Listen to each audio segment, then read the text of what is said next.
ल ल अब सुरु पनि गरौँ है।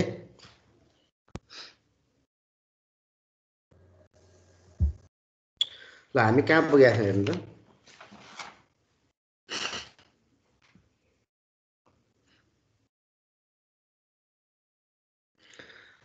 ल अब त्यो लास्ट कुन च्याप्टर पढ्दै थियौँ हामी, त्यो सकियो होला। अब त्यसमा केही छ भने मलाई भन्नु सोध्नु त, अनि हामी नेक्स्ट च्याप्टरमा जान्छौँ।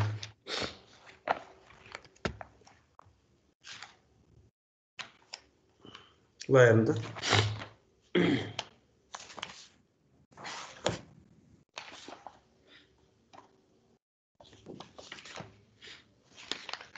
कसैले गर्नु भएको छ त्यो पछाडिको केही बाँकी छ? गरेको छैन सर, आउँदैन त। हजुरले गरेको जति मात्र आउँछ, कस्तो साइको भइरहेछ। यो क्वेसनहरू यस्तै छ। हामीले कति गरेको थियौँ अस्ति, 20 कि 21? 20 सम्म गर्नु भएको थियो हजुरले। 20 सम्म गरेको थियौँ है। ल हेर्नु त, यो सकौँ र अनि त्यसपछि नेक्स्ट च्याप्टरमा जाउँ है।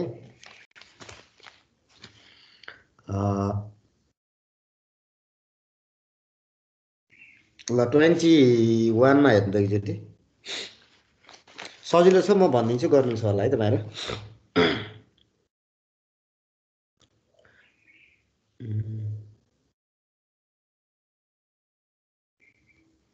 ल 21 मा हेर्नु त।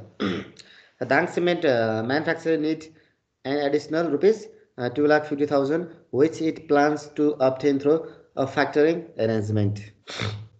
The factor would purchase account receivable and advance the invoice amount less a 2% commission on the invoice purchase each month. भनेको 2% कमिसन लाग्छ भनेको छ है। The company sells on terms of net 30 days. In addition, the factor charge 16% annual interest on the total invoice amount to be deducted in advance भन्यो है। त्यो पनि एडभान्समा हुन्छ। अनि एमा what amount of account receivable must be factor to net rupees 2,50,000 भनेको छ है। अब यो चाहिँ क्वेसन चाहिँ सजिलो छ, हामीले अस्ति गरेको जस्तै हो होइन। तैपनि हेर्नु त, हामीलाई गिभन दिएको छ, म तपाईँलाई आइडिया दिएर सर रफली स्केच बनाइदिन्छु है त। यहाँनिर क्वेसन बुझ्नुभयो नि। हामीलाई चाहिएको कति, 2,50,000। त्यसमा हामीलाई फ्याक्टरिङ गर्दाखेरि 2% के लाग्छ, कमिसन लाग्छ। 16% factor charge, that is factor charge भनेको एनुअल इन्ट्रेस्ट रेट पनि हो फेरि त्यो है। हामीले फ्याक्टर चार्ज भन्छौँ, उनीहरूले चार्ज भन्छन्, तर हाम्रो लागि के हो त, त्यो इन्ट्रेस्ट पनि हो। त्यही भएर फ्याक्टर चार्ज र इन्ट्रेस्ट भन्दा एउटै भनेर बुझ्दा हुन्छ है फ्याक्टरिङमा चाहिँ, अरूमा चाहिँ हुँदैन। अनि त्यसपछि हामीलाई के सोधेको छ एमा, what amount of account receivable must be factor to net 2,50,000 भनेको 2,50,000 पाउनको लागि हामीले एक्चुअल चाहिँ face value of receivable factoring कति हुनुपर्छ भनेर सोधेको छ। हामीले प्रिभियस 20 को नम्बरमा चाहिँ हामीले गरेका थियौँ नि हो, त्यस्तै तरिकाले चाहिँ यहाँ पनि गर्नुपर्ने हुन्छ है। ल हेर्नु त, मैले गिभन लेखिनँ। अब त मलाई नगरेको हुनाले म डाइरेक्टमा जान्छु है त, त्यहीँबाट बुझिन्छ। तपाईँहरूले क्वेसन गर्नुपर्छ है, अलिअलि गर्दा गर्दै यहाँनिर मिलेन, यहाँनिर मिल्यो भन्नुपर्छ है। यो त फाइनल लेभल हो, तपाईँहरूले गर्नु भएन भने इक्जाममा अलिक गाह्रो हुनसक्छ। ल एमा चाहिँ हामीले नेट 2,50,000 पाउनको लागि चाहिँ कति फ्याक्टर गर्नुपर्छ भनेको छ है। ल हेरौँ, त्यसको लागि फर्मुला राखौँ। फेस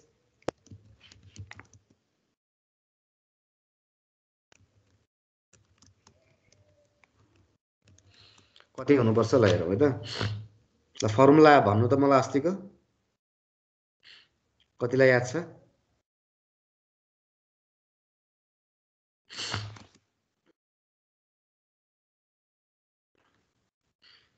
के राख्नुपर्छ फर्मुलामा? हामीलाई अमाउन्ट कति चाहिएको छ भने amount needed or face value भन्दा पनि हुन्छ त्यसलाई, रिक्वायरमेन्ट भन्दा पनि हुन्छ। 1 minus factoring commission minus divide by 1 minus factoring commission है। फ्याक्टरिङ कमिसन भनेर राखेँ मैले, कमिसन माइनस के गर्नुपर्छ, इन्ट्रेस्ट गर्नुपर्छ है हामीले इन्ट्रेस्ट। अब यहाँनिर चाहिँ ल यो भयो। अब हामी यसमा चाहिँ भ्यालु क्यालकुलेसन गरौँ। मैले यसैमा गरिदिएँ है तपाईँहरूलाई चाहिँ।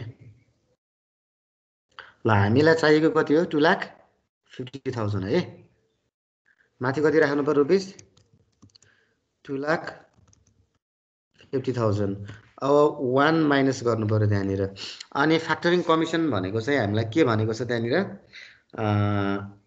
क्वेसन हेर्नु भएको छ नि 2% commission on the invoice purchase each month भनेको हुनाले मन्थली राख्नु पर्यो है अनि इन्ट्रेस्टलाई पनि मन्थमा कन्भर्ट गर्नु पर्यो 2% भनिसकेपछि हामी के गर्नु पर्यो त्यहाँ 0.02 राख्नु पर्यो अनि त्यसपछि फेरि माइनस राख्नु अनि त्यसपछि हाम्रो चाहिँ एनुअल इन्ट्रेस्ट रेट कति छ हाम्रो 16% छ 16% लाई के गर्नु त डिभाइड बाइ 2 गर्नु त्यहाँनिर पनि है 0.16 डिभाइड बाइ 12 गर्नुस् ल क्याल्कुलेसन गर्नुस् त कति आउँछ अब कति आउँछ क्याल्कुलेसन गर्नु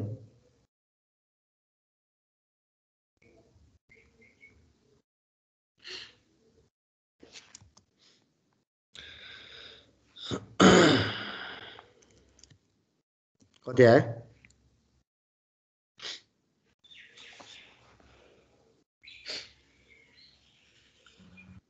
2,58,620.69 2,58,620 620.69 ल यति हो ल यसमा केही नबुझ्ने छ केही छैन तपाईहरुले गरिसक्नु पर्ने हो ल अब बी मा जान्छ हामी ल ए मा खोजेको यति नै हो है बी मा if Dang Cement can reduce credit expenses by rupees 1,500 per month and avoid bad debt losses of 3% on the factor amount भनेको माथि जति फ्याक्टर गरेको छ हामीले यो फ्याक्टर अमाउन्ट को चाहिँ 3% के गर्छ उले bad debt loss लाई उले रिकभर गर्छ what is the total rupees cost of the factoring arrangement भनेको छ त्यसको लागि टोटल कस्ट अफ फ्याक्टरिङ अरेन्जमेन्ट हामीले यहाँबाट निकाल्नु पर्यो है बी मा चाहिँ ल जाम त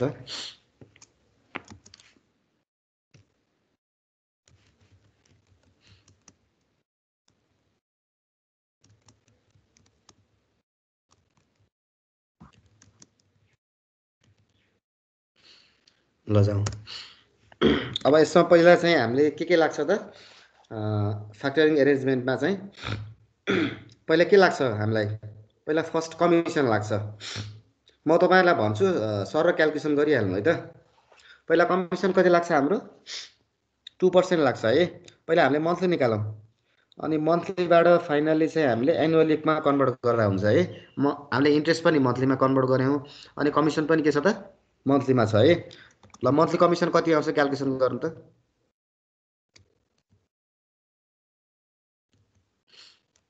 कमिसन भनेको माथिको फ्याक्टर अमाउन्ट को चाहिँ 2% मैले त्यहाँ लेखिन है तपाईले डाइरेक्ट गर्नु अब पहिला नि गरिसक्या हो माथिको फ्याक्टर अमाउन्ट को चाहिँ 2% कति हुन्छ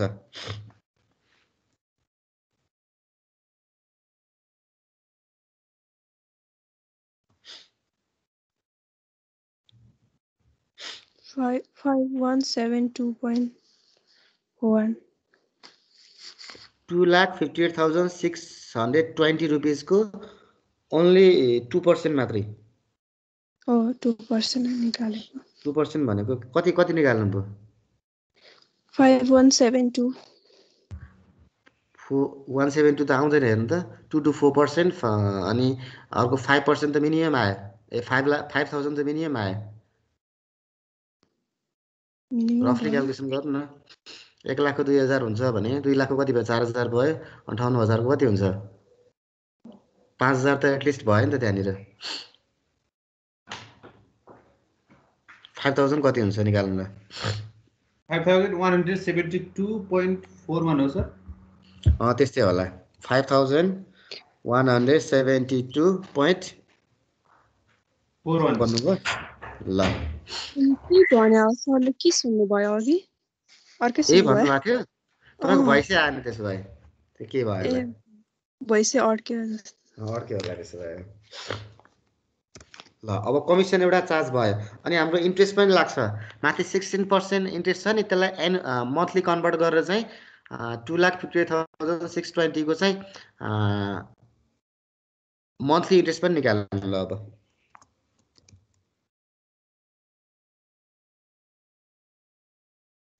माथि 2,58,620 को 16% निकाल्नु अनि टोटल इन्ट्रेस्टलाई चाहिँ डिभाइड बाइ 12 गरेर मन्थली आउँछ ल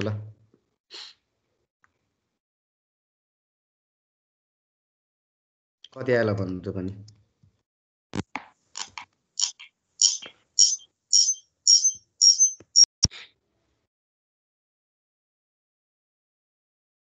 एकचोटि भन्नु त के भन्नुभएको छ त्यो माथिको फ्याक्टर अमाउन्टको चाहिँ हजुर हाम्रो एनुअल इन्ट्रेस्ट रेट कति छ 16% छ त्यसको मन्थली इन्ट्रेस्ट अमाउन्ट निकाल्नु 3448 कति 3448 3448 तपाईले देखाउनु चाहिँ पर्छ मैले चाहिँ यहाँ राखिन है त तपाईले जान्छेको हुनाले ल 0.27 पछाडि दुईटा फिगर राखेपछि पुग्छ अब हाम्रो चाहिँ कस्ट कुनै पनि छैन है अब यहाँनिर चाहिँ सेभिङ मात्रै आउँछ अरू कस्ट कुनै पनि छैन यसलाई टोटल कस्ट गरौँ टोटल मन्थली कस्ट हो यो कति आउँछ क्याल्कुलेसन गर्नु त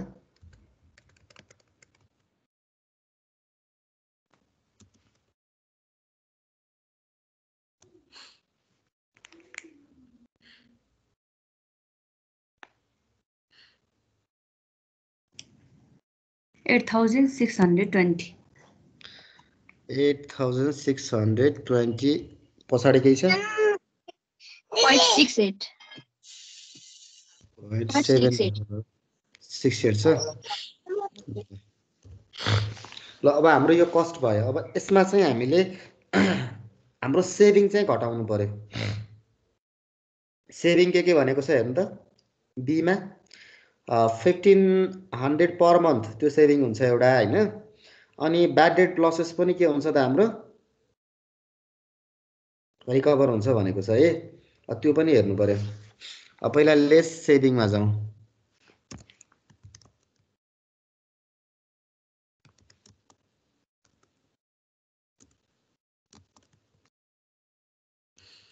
सेभिङमा चाहिँ पहिला के भनेको छ हाम्रो क्रेडिट एक्सपेन्सेस कति छ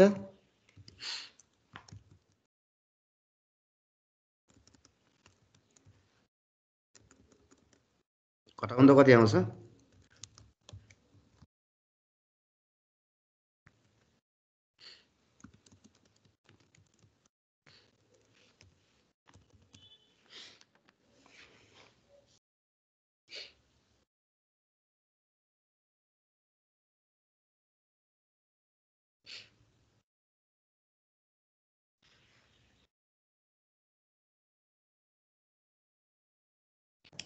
अनि त्यसपछि 1500 हैन सर 15000 कहाँबाट आयो ए 1500 नै हो त्यो एउटा चाहिँ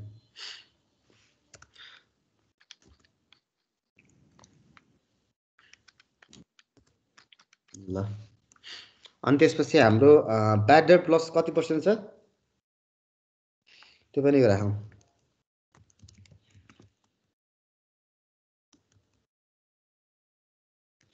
ब्याड डेट लसेस कति भनेको छ भने 3% अन फ्याक्टर अमाउन्ट भनेको छ फ्याक्टर अमाउन्ट भनेको 258,620 को चाहिँ 3% कति हुन्छ राख्नु ल अब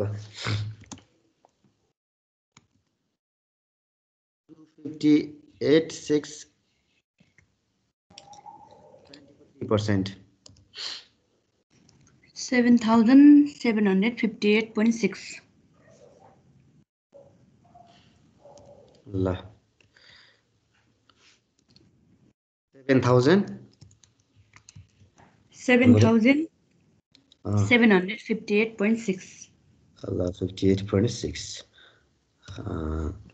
ल ठिक छ अब यसमा चाहिँ यो हाम्रो सबै घटाउने हो लेस है यो लेस गर्दाखेरि अब कति आउँछ नेट हेर्नु त अब मन्थली कस्ट कति आउँछ हेर्नु अब नेट मन्थली कस्ट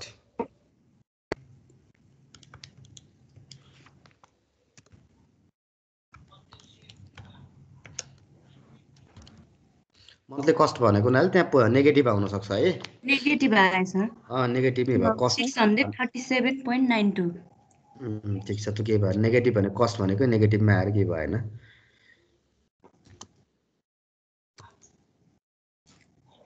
37.92 37.92 हैन ल अब यो हाम्रो मन्थली हो अब यसलाई के गर्नु त 37 छ भने अब 38 गर्नु त्यसलाई 38 गर्दा नि हुन्छ अब यसलाई के गर्नु पर्यो तपाईहरुले भने यो मन्थली भयो अब छुट्टै क्याल्कुलेसन गर्नुपर्छ फ्याक्टर चार्ज यो हाम्रो लेस मात्रै भएको हुनाले यसलाई अब मल्टिप्लाई बाइ 2 गर्नु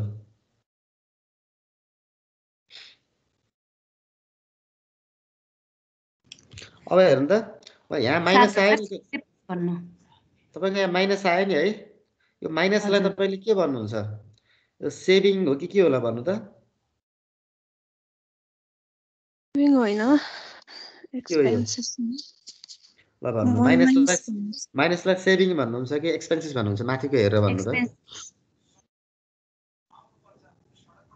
फेरि हेरेर भन्नु है त माइनस त सेभिङ होइन होला त एक्सपेन्सेस नै होला ल अझै हेरेर भन्नु है त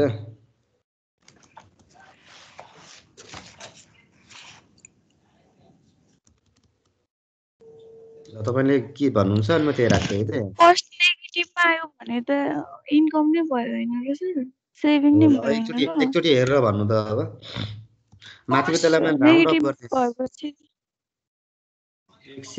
37 लाई 38 गर्ने राउन्ड अप गर्ने है त केही फरक पर्दैन अब त्यति राख्दा नि हुन्छ 6 पॉइंट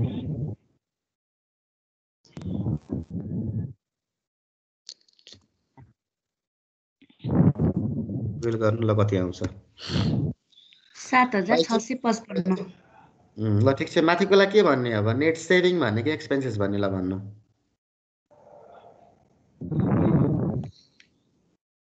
हामीले सेभिङ घटाएर नेगेटिभ आएको छ कि पोजिटिभ आएको छ नेगेटिभ हो सेभिङ घटाएर नेगेटिभ आउँछ भने दैट इज के भयो त सेभिङ भयो बुझ्नु भयो नि किनकि माथिको कमिसन र इन्ट्रेस्ट मात्रै के हो त हाम्रो कस्ट भयो सेभिङ के गरेका छौं हामीले घटाएका छौं है त्यो रिडक्ट गर्दाखेरि जति पोजिटिभ आयो नि पोजिटिभ आएको भए कस्ट हुन्थ्यो नेगेटिभ आएको हुनाले के भयो त सेभिङ नेट मन्थली कस्ट भयो हैन कस्ट नेगेटिभ हुँदा बित्तिकै के भयो त यो सेभिङमा गयो ओके ल माथिको हेरेर थाहा पाइन्छ त्यो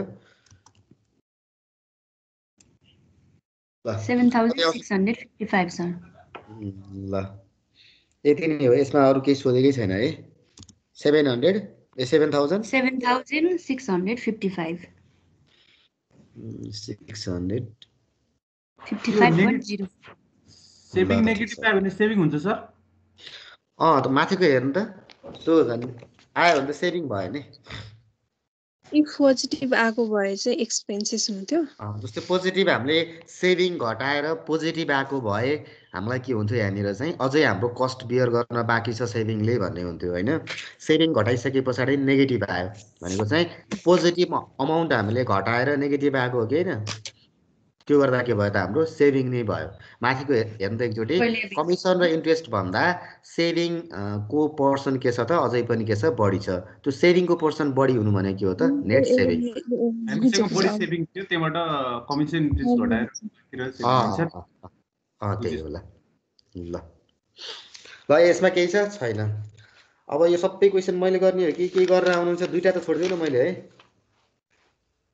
यो दुईटा त असाइनमेन्ट जस्तै गरी छोडौ न यो दुईटा चाहिँ खासै गाह्रो चाहिँ छैन म यसो गरौँ म आज भन्दिन्छु 22 र 23 हैन तपाईहरुले कसरी गर्ने भनेर भन्दिन्छु यो चाहिँ तपाईहरुले गरेर आउनु हामी अनि त्यसपछि यसलाई एटलिस्ट दुईटा क्वेशन त गरेर छोडिदिन्छु है म ल हेर्नु त 22 मा चाहिँ क्वेशन हेरौँ पहिला अनि तपाईहरुलाई चाहिँ म भन्दिन्छु अनि तपाईहरुले गरेर आउने ओके हुन्छ नि ल 22 हेर्नु सबैले Virat company has factoring its account receivable for the past 5 years. The factor charges a fee of 2% and will lend up to 80% of the volume of receivable purchase for and additional 1.5% per month भन्यो हो। यो कुराहरू बुझ्न गाह्रो हुन्छ यहाँनिर है। जस्तै यसले के भनेको छ भने फ्याक्टर चार्ज कति छ 2% छ हैन। अनि lend up to 80% of the volume of receivable purchase भनेको चाहिँ रिसिभल पर्चेजको 80% मात्रै उसले के गर्छ त अप टु 80% सम्म मात्रै फ्याक्टरिङ गर्छ भनेको छ। अनि त्यसपछि for additional 1.5% per month factoring charge पनि लिन्छ भनेको छ उसले। बुझ्नुभयो नि, यहाँ चाहिँ चार्ज के भयो त दुईटा चार्ज भयो, एउटा फ्याक्टर चार्ज एउटा भयो। अनि त्यसपछि पर्चेज रिसिभल पर्चेजमा फ्याक्टरिङ गर्दाखेरि चाहिँ 1.5% एडिसनल लाग्छ भने। The firm typically has sales of rupees 5 lakh per month भनेको 5 लाखको चाहिँ हामीले 80% सम्म पाउँछौँ भनेर बुझ्नु पर्यो। 5 lakh per month 70% of which are on credit भन्यो भनेको चाहिँ जहिले पनि फ्याक्टरिङ गर्दा अकाउन्ट रिसिभेबललाई मात्रै गर्ने हो। अकाउन्ट रिसिभेबल भनेको जब तपाईहरुले क्रेडिटमा सेल्स गर्नुहुन्छ, क्रेडिटमा सेल्स गरेको मात्रै के गर्न पाइन्छ फ्याक्टरिङ गर्न पाइन्छ। अब यहाँ क्वेशन त्यसरी बुझ्नु पर्यो। जस्तै 5 लाखको 70% मात्र क्रेडिट हुन्छ भने कति अमाउन्ट भयो भने त, अनि त्यसको 5 लाखको 70% क्रेडिटमा हुन्छ, त्यो क्रेडिटको अमाउन्ट के भयो त अकाउन्ट रिसिभेबलमा आउँछ। त्यो अकाउन्ट रिसिभेबलको 80% मात्र के गर्न पाउनुहुन्छ फ्याक्टरिङ गर्न पाउनुहुन्छ भनेको है। By using the factors to savings are affected भनेको छ है। माथिको चाहिँ फ्याक्टरिङ गर्दाखेरि चाहिँ टु टाइप्स अफ सेभिङ के हुन्छ भनेको छ। एमा ₹2000 per month that would be required to support a credit department भनेको 2000 पर मन्थ के हुन सक्छ सेभिङ हुन्छ भनेको छ।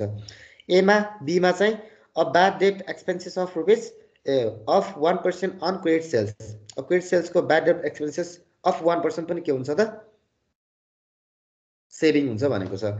And the firm's bank has recently offered to lend the firm up to 80% of the face value of the receivables shown on the schedule of account भनेको चाहिँ अकाउन्टको शेड्युलको 80% भनेको द्याट इज क्रेडिटमा सेल्स गरेको चाहिँ अकाउन्ट रिसिभेबलको 80% मात्रै उसले फ्याक्टरिङ गर्छ, त्यससम्म उसले ल्यान्डिङ गर्छ द्याट इज भनेको छ है। The bank would charge 15% per annum interest plus a 2% monthly processing charge per rupees of receivable lending. The firm extend terms of net 30 and all customer who pay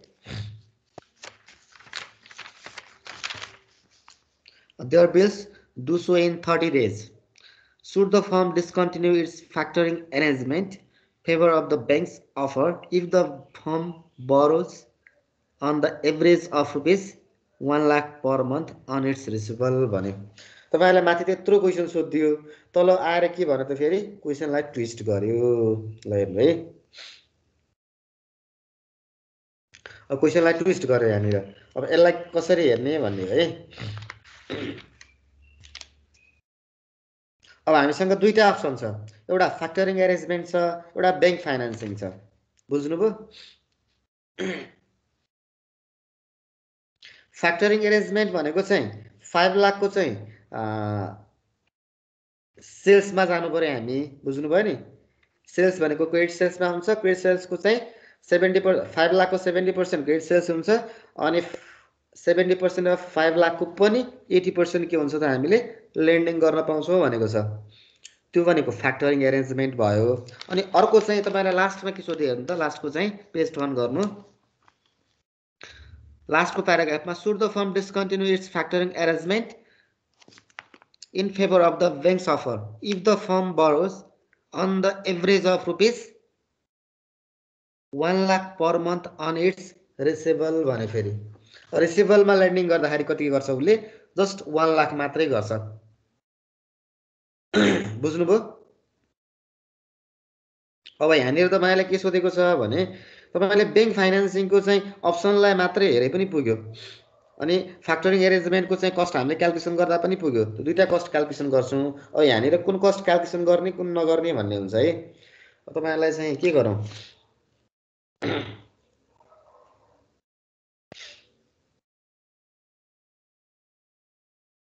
ल पहिला एकचोटि हेर्नु त फ्याक्टरिङ cost म सरल राखिदिन्छु, फेरि गर्दिन्न भन्यो। तपाईँलाई गरिदिनै पर्यो फेरि म अहिलेको जस्तै गरी एकदम फास्ट गरिदिन्छु तपाईँले क्याल्कुलेसन गर्नु है त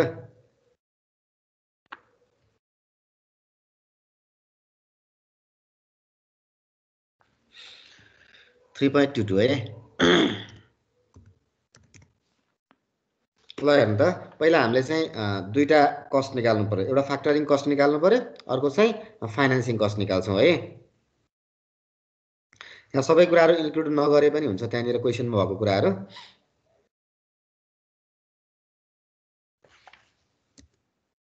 ल पहिला हेर्नु त फ्याक्टरिङ कस्ट हामीले पहिला निकालौँ है हामीले पहिला यहाँ फ्याक्टरिङ कस्ट मन्थली निकाल्नुपर्छ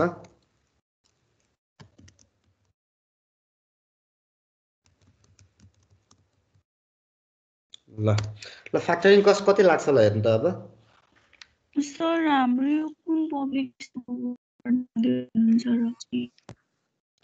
ए तपाईँले बुक अझै कन्फ्युज हुनु भएको छ हामी अस्मिताकै हेरिरहेको थियौँ त तपाईँले धेरैले त्यही बुक किन्नु भएको थियो यो अस्मिताकै हो यो हामीले 22 को हेरेका थियौँ ल हेर्नु त फ्याक्टरिङ कस्टमा पहिला फ्याक्टरिङ चार्ज र कमिसन हेर्नु त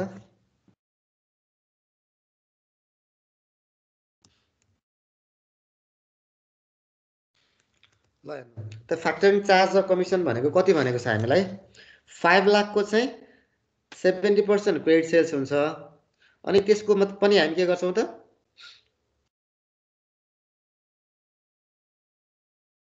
फ्याक्टरिङ गर्छौं फ्याक्टरिङ गर्दा त्यसको अप टु 80% सम्म मात्रै उले लोन दिन्छ भनेको छ है ल 5 लाख को 70% अनि फ्याक्टरिङ कमिसन कति छ हाम्रो फ्याक्टर चार्ज 2% छ त क्याल्कुलेसन गर्नु कति आउँछ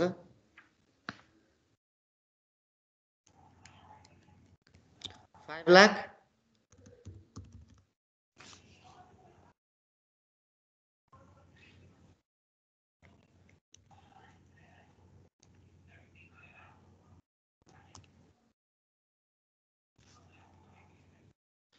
5 लाख को चाहिँ कति पर्सेन्ट 70% भनेको छ 0.70 अनि फ्याक्टरिङ कमिसन कति छ हाम्रो 0.02 छ 7000 आउँछ सर ल 7000 आउँछ हामीले डाइरेक्ट गर्दियो के तपाईहरुलाई गर्नु भन्दा मैले चाहिँ आइडिया दिन्छु भनेर है ल हेर्नुस् 7000 ठ्याक्क आउँछ सर ल ओ यसमा फ्याक्टरिङ गर्दाखेरि हामीलाई अरु के लाग्छ इन्ट्रेस्ट लाग्छ इन्ट्रेस्ट के भनेको छ हामीलाई एडिशनल इन्ट्रेस्ट भनेको छ है त्यहाँनिर एडिशनल इन्ट्रेस्ट 1.5% भनेको छ अब हेर्नु है तपाईलाई क्वेशनले के भनेको छ भने 5 लाख को 70% क्रेडिट सेल्स गर्नुहुन्छ 5 लाख को 70% क्रेडिट सेल्स गर्दा कति आउँछ 3,50,000 तपाईको अकाउन्ट रिसिभेबल हुन्छ 3,50,000 को अप टु 80% सम्म तपाईले चाहिँ तपाईलाई लेन्डिङ गर्छ फ्याक्टरिङ वालाले हैन भने अब तपाईले फाइनली लोन लिन कति खोज्नु भएको छ थाहा छ क्वेशनमा जस्ट 1 लाख को मात्र लोन लिन खोज्नु भएको छ अब एडिशनल चार्ज भनेको इन्ट्रेस्ट भनेको छ है एडिशनल चार्ज और इन्ट्रेस्ट तपाईलाई कति भनेको छ त 1.5% पर मन्थ भनेको छ अब इन्ट्रेस्ट भनेको 1. एडिशनल चार्ज और इन्ट्रेस्ट भनेको त्यही एडिशनल चार्ज भनेर बुझ्छौं हामीले त्यहाँनिर 1.5% अफ 1 लाख कति आउँछ क्याल्कुलेसन गर्नु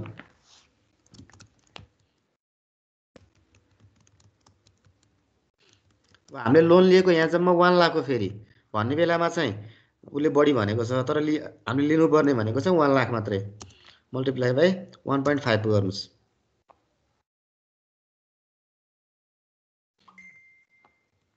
कति आउँछ क्याल्कुलेसन गर्नु 1,50,000 1. हैन 1500 होला ए 0.05 1500 मात्रै हो 1500 आउँछ सर ल त्यति नै आउँछ ल अब टोटल कस्ट कति आउँछ क्याल्कुलेसन गर्नु अब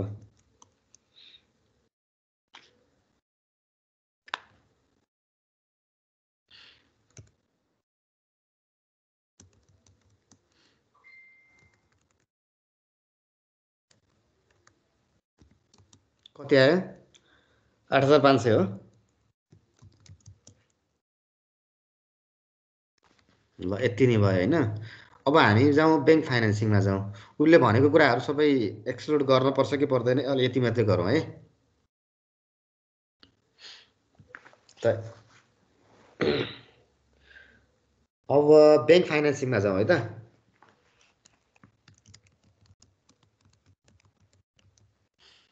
ल बैंक फाइनेन्सिङमा के छ हेर्नु त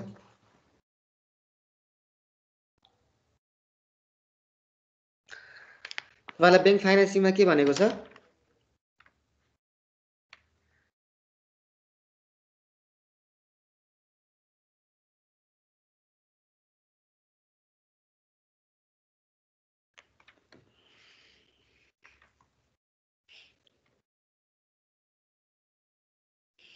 बैंक फाइनेन्समा इन्ट्रेस्ट रेट कति छ हाम्रो 15% छ है छ कि छैन 15% लाई डिभाइड बाइ 2 गर्नुस्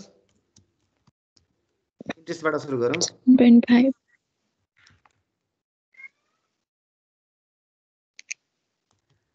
इन्ट्रेस्ट भनेको 1 लाख को कति लाग्छ 15% डिभाइड बाइ 2 गर्नु न डिभाइड बाइ 12 कति आउँछ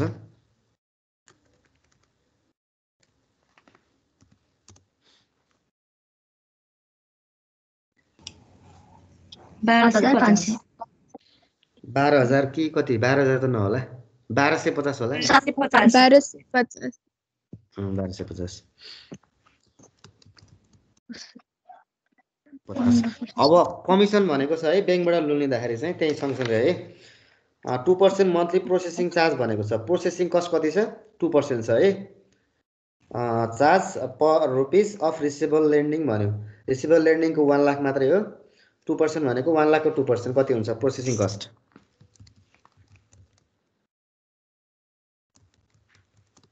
1 लाख को 2%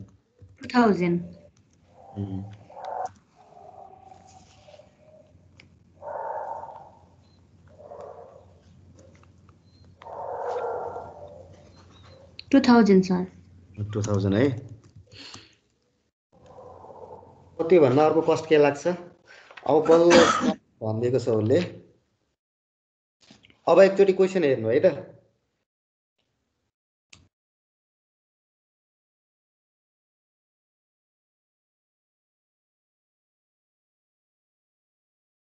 अब हाम्रो तपाईको चाहिँ माथिको चाहिँ के भनेको छ भने फर्स्ट प्याराग्राफको लास्टमा है by using the factor to savings are affected भनेको चाहिँ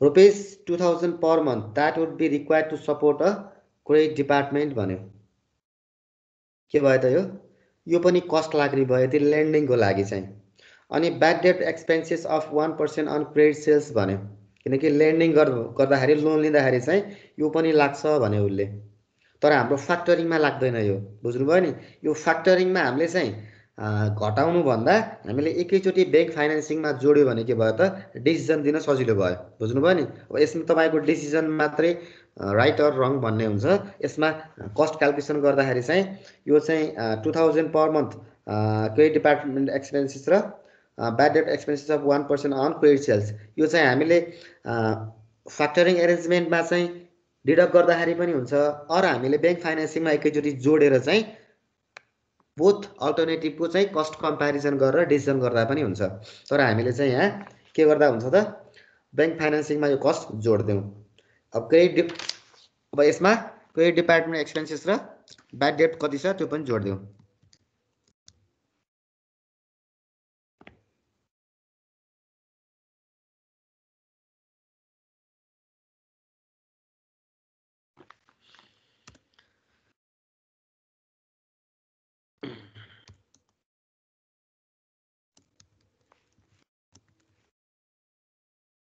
कति हुन्छ छ त हेर्नु त क्रेडिट डिपार्टमेन्ट एक्सपेन्सेस भनेको चाहिँ 2000 छ है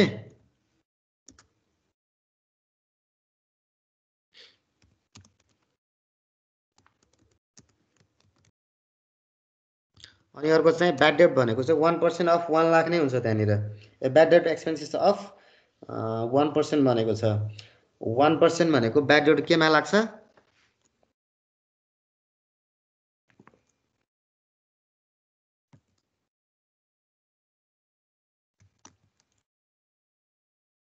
हो यहाँनिर तपाईहरु कन्फ्युज हुनुहुन्छ है।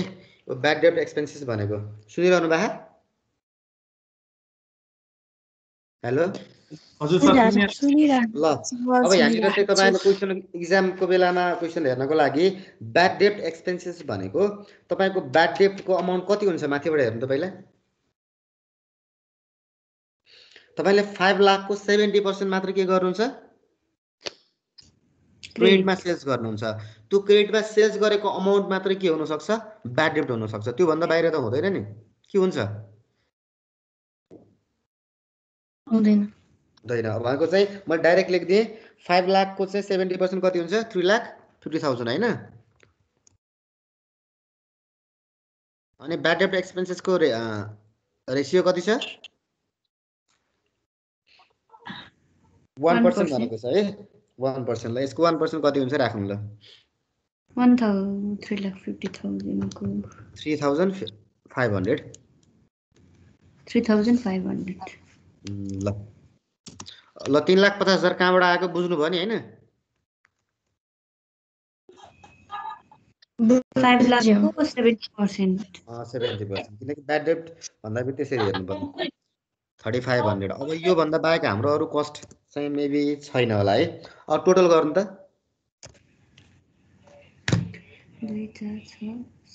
7,250 7,250 होइन सर हेर्नु त होइन सर एकछिन 8,700 हुने भयो तल 500 छ नि त 8,750 8,750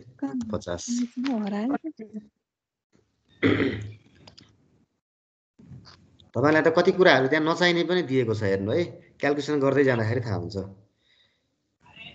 अब टोटल कस्ट यति भयो। अब हेर्नु है तपाईले यहाँ चाहिँ यसमा मागेको छ तपाईलाई डिसिजन मागेको छ। तपाईलाई कस्ट क्याल्कुलेसन भन्दा पनि तपाईलाई डिसिजन मागेको हुनाले हामीले यसरी गरेको है। Should the firm discontinue its factoring arrangement in favor of the bank's offer if the firm borrow on the average of 1 lakh per month on its receivable भने हामीलाई यसलाई चाहिँ एनुअलमा कन्भर्ट पनि गर्नु परेन। अब हामीले ओन्ली केसमा कम्प्यारिजन गर्नु पर्यो भने फ्याक्टरिङ गर्दा हामीलाई कस्ट कति लाग्दो रहेछ 8,500।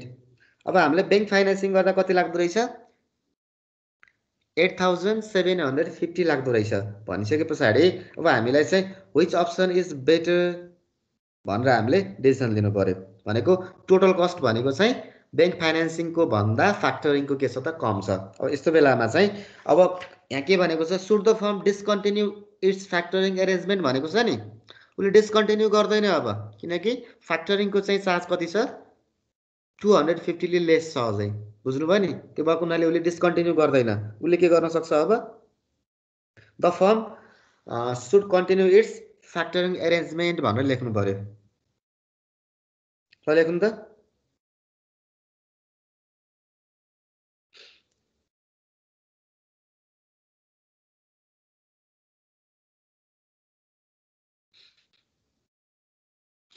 अब यसमा डिसिजन लिनको लागि तपाईलाई मैले भन्ने एक्जाममा तपाईले यसलाई अर्को तरिकाले पनि गर्न मिल्छ है। ओन्ली डिसिजन मात्र दिने हो।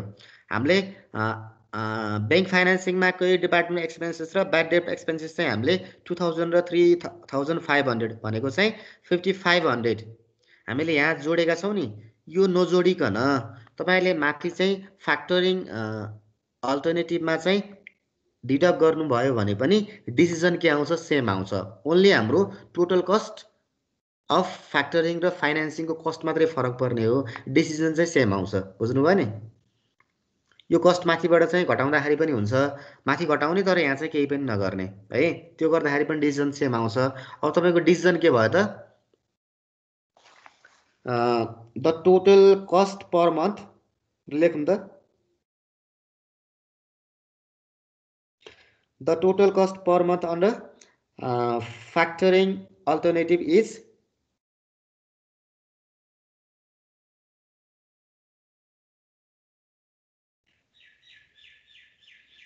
factoring alternative is less than that of bank financing alternative.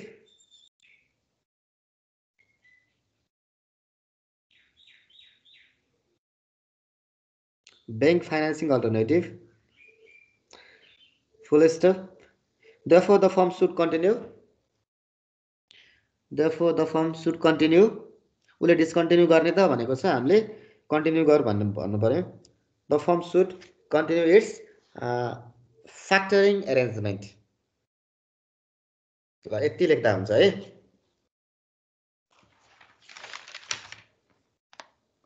Sir एकचोटि हो त फेरि यसमा के भनेको हैन हामीले जस्तै दुईटा हामीले कम्प्यारिजन गर्यो. The total cost per month under factoring arrangement is less than that of bank financing alternative. एउटा त्यो लेख्नु. अनि therefore the firm should continue its factoring alternative भनेर लेख्नु. हामीले दुईटा कम्प्यारिजन गर्दाखेरि चाहिँ फर्स्ट अप्सन इज बेटर छ यहाँनिर हो. कस्ट कम्प्यारिजन गर्दा त्यो भएको हुनाले चाहिँ उसले चाहिँ फ्याक्टरिङलाई कन्टिन्यू गर्ने कि डिस्कन्टिन्यू गर्ने भनेर सोधेको छ हामीलाई हो. त्यो बेलामा उसले डिस्कन्टिन्यू नगरिकन should continue factoring arrangement or alternative भनेर भन्नु पर्यो है.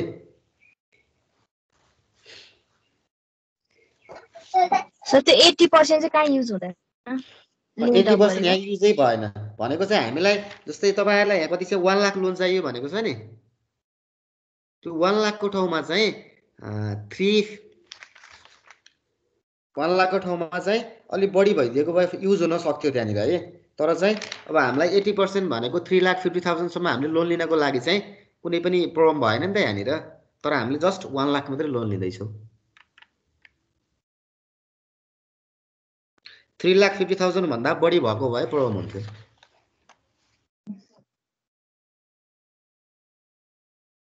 ल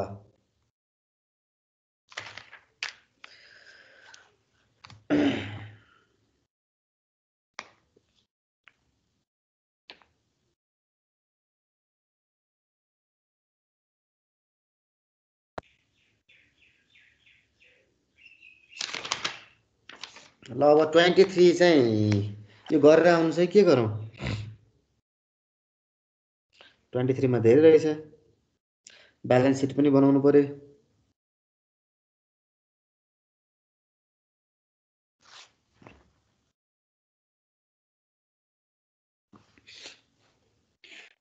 गरौँ न सर. गरम ल म सर भन्छु छिटो हेरिहालौँ है त.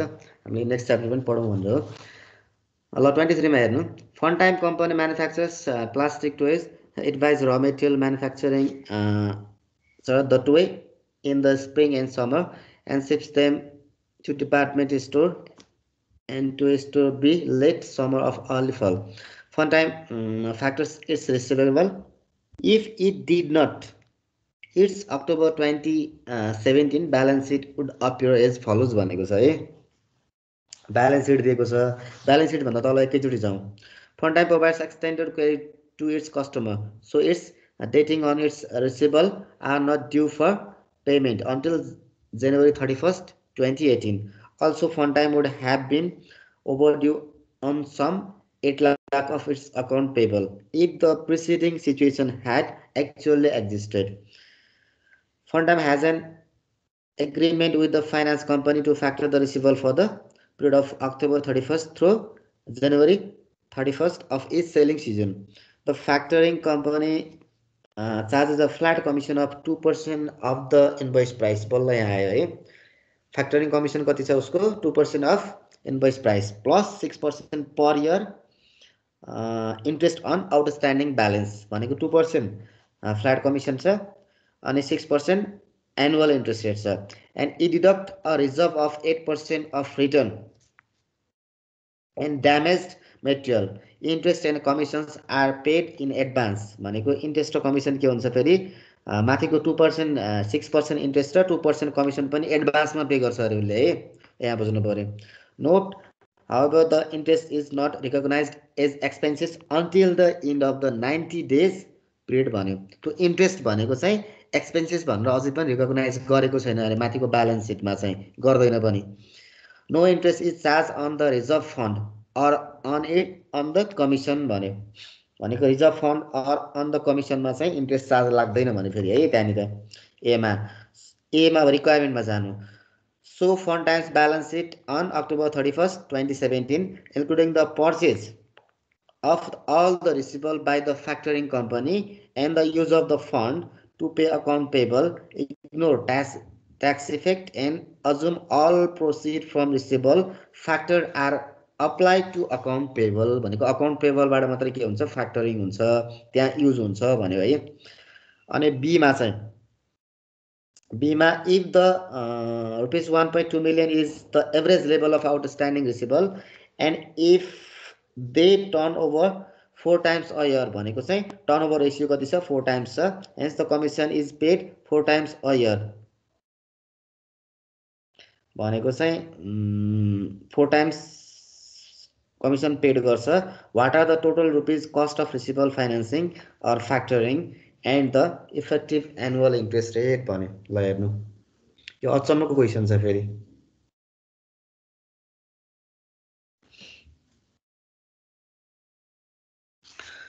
तपाईहरुले ट्राई गर्नुहुन्छ कि मैले गर्दिनु पर्छ ल भन्नु एकचोटी यो एकचोटी क्वेशन हेरिरहनु त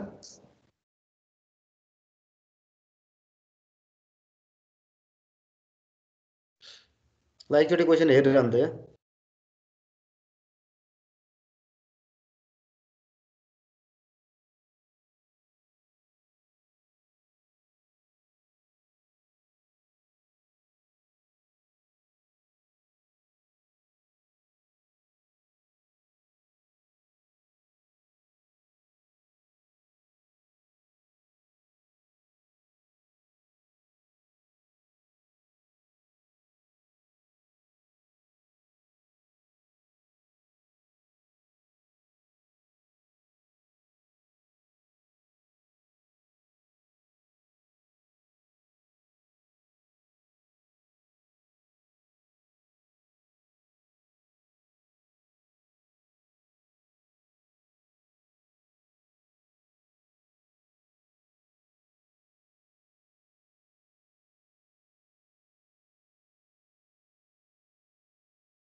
के आइडिया आयो भने भन्नु यदि छैन भने तपाईहरुलाई चाहिँ यो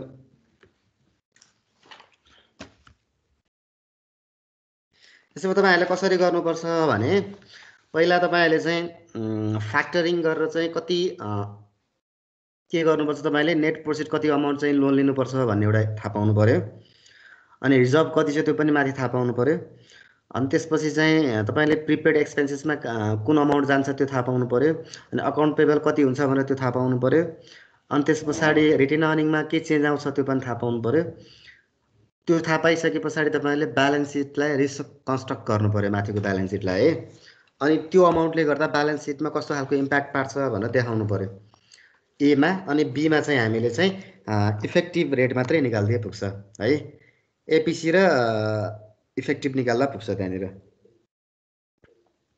बुझ्नु भयो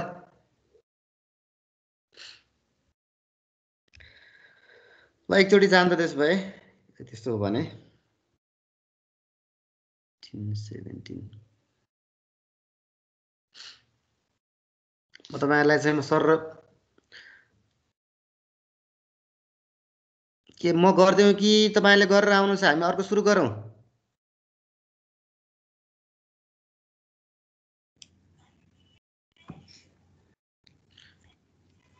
सबै क्वेशन मैले मात्रै गर्नु पर्यो त तपाईले त अब केस स्टडी मात्रै गर्नु पर्यो ल ठीक छ यो फरक पनि छ म सर एकदम फास्ट गर्दिन्छु तपाईहरुले हेर्नु है त यसमा ब्यालेन्स सिट बनाउनु पर्ने हुन्छ पहिला है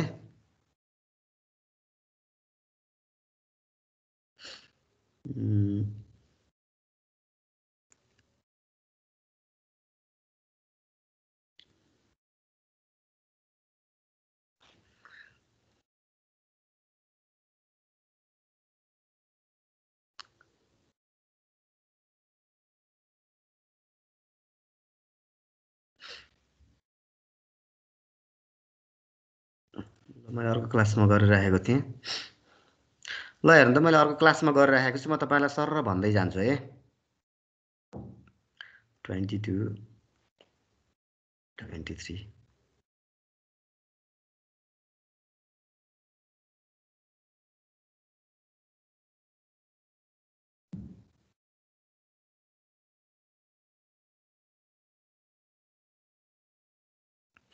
ल एकचोटि हेर्नु त 23 मा मैले गिवन सहित अर्को हिजै पढाएको क्लासमा राखेको थिएँ है ल त्यो क्वेशन सँगसँगै हेर्नु त तपाईको त्यहाँ अकाउन्ट पेएबल त्यो ब्यालेन्स सिटको तल हेर्नु त fund time provides extended credit to its customers so its dating on its receivable are not due for payment until January 31st 2018 also fund time would have been overdue on some 8 lakh of its account payable if the preceding situation had actually existed भन्यो that is तपाईको account payable कति रहेछ भनेर जान्नु पर्यो अब 8 लाख छ भनेर जान्नु पर्यो बुझ्नुभयो अनि त्यसपछि तपाईले यहाँ चाहिएको कुराहरुमा चाहिँ तपाईको कमिसन कति भनेको छ 2% हामीलाई कमिसन भनेको छ फ्ल्याटमा अनि त्यसपछि 6% एनुअल इन्ट्रेस्ट रेट भनेको छ अनि त्यसपछि तपाईको चाहिँ त्यो सबै भन्दाखेरि चाहिँ अब एनुअल इन्ट्रेस्ट पनि यहाँ थप्दिनु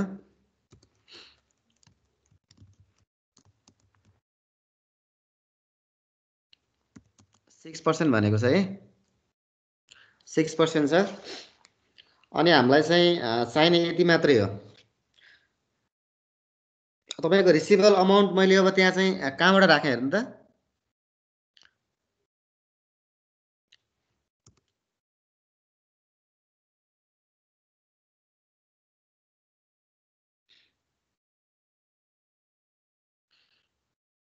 तपाईको अकाउन्ट पेएबल कति छ ब्यालेन्स सिटमा हेर्नु त एकचोटी 1200 1200 हैन बढी छ हेर्नु त 1200 इन 1000 भनेको छ 12 लाख भयो ए 12 लाख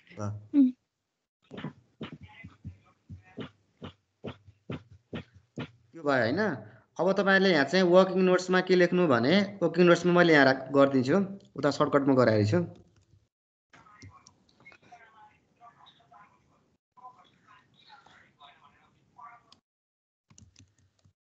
ल पहिला हामीले चाहिँ कति लोन लिनु पर्छ भनेर त यहाँ क्याल्कुलेसन गर्नु पर्यो है यहाँ गरेको ठीक छ कि छैन हेर्नु है त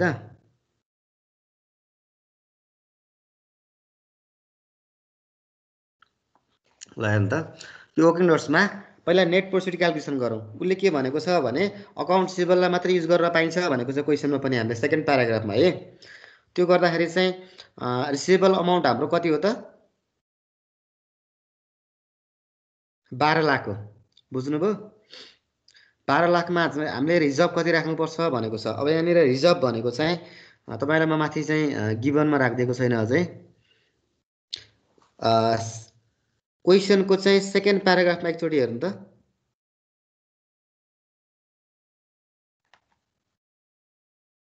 सेकेन्ड प्याराग्राफको चाहिँ फोर्थ लाइनमा चाहिँ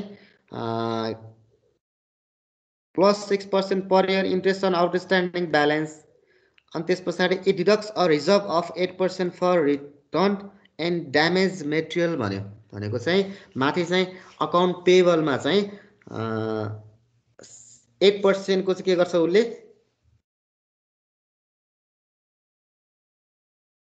रिटर्न गर्छ ड्यामेज मेटेरियलको लागि भनेर 8% उसले रिटर्न गर्छ। उसले कति 12 लाखको चाहिँ है। रिसिभेबल अमाउन्ट हाम्रो माथि 12 लाखको 12 लाखको 8% हामीले चाहिँ रिजर्भ हेल्ड भनेर चाहिँ हामीले के को लागि ड्यामेज रिटर्नको लागि राखेको छ कति 96,000 भयो। अनि कमिसन हाम्रो कति हो त 2% 12 लाखमा भयो। अनि यो गर्दाखेरि आफ्टर रिजर्भ एन्ड कमिसन कति आउँछ 10,80,000 आउँछ। हो यो सम्म मलाई हेर्नु त ठिक छ कि छैन त्यो क्याल्कुलेसन मात्रै है अरु त ठिक छ प्रोसेस चाहिँ।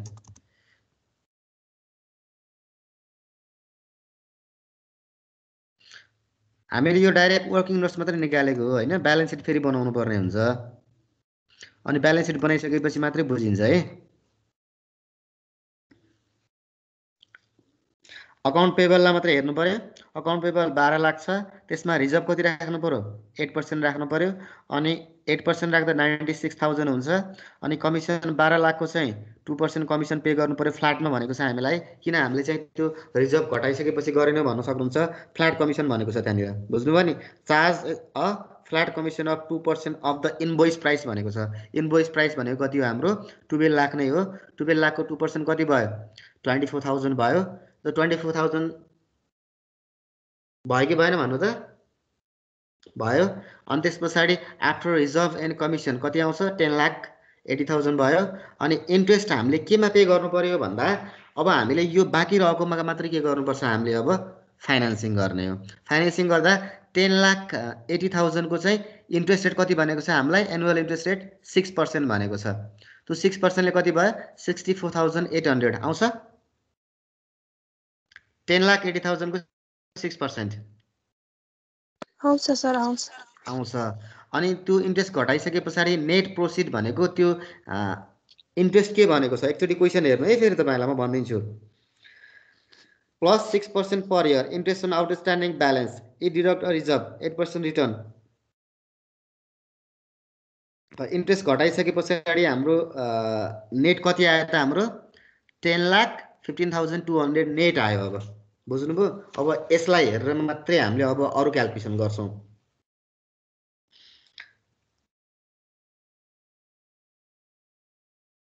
अब अकाउन्ट पेबल हाम्रो कति छ 12 लाख छ है। अब नेक्स्ट उसमा जाउँ त ल हेर्नु यहाँसम्म बुझिएको छ भने म भन्छु है। अकाउन्ट पेबल हाम्रो कति छ 12 लाख छ।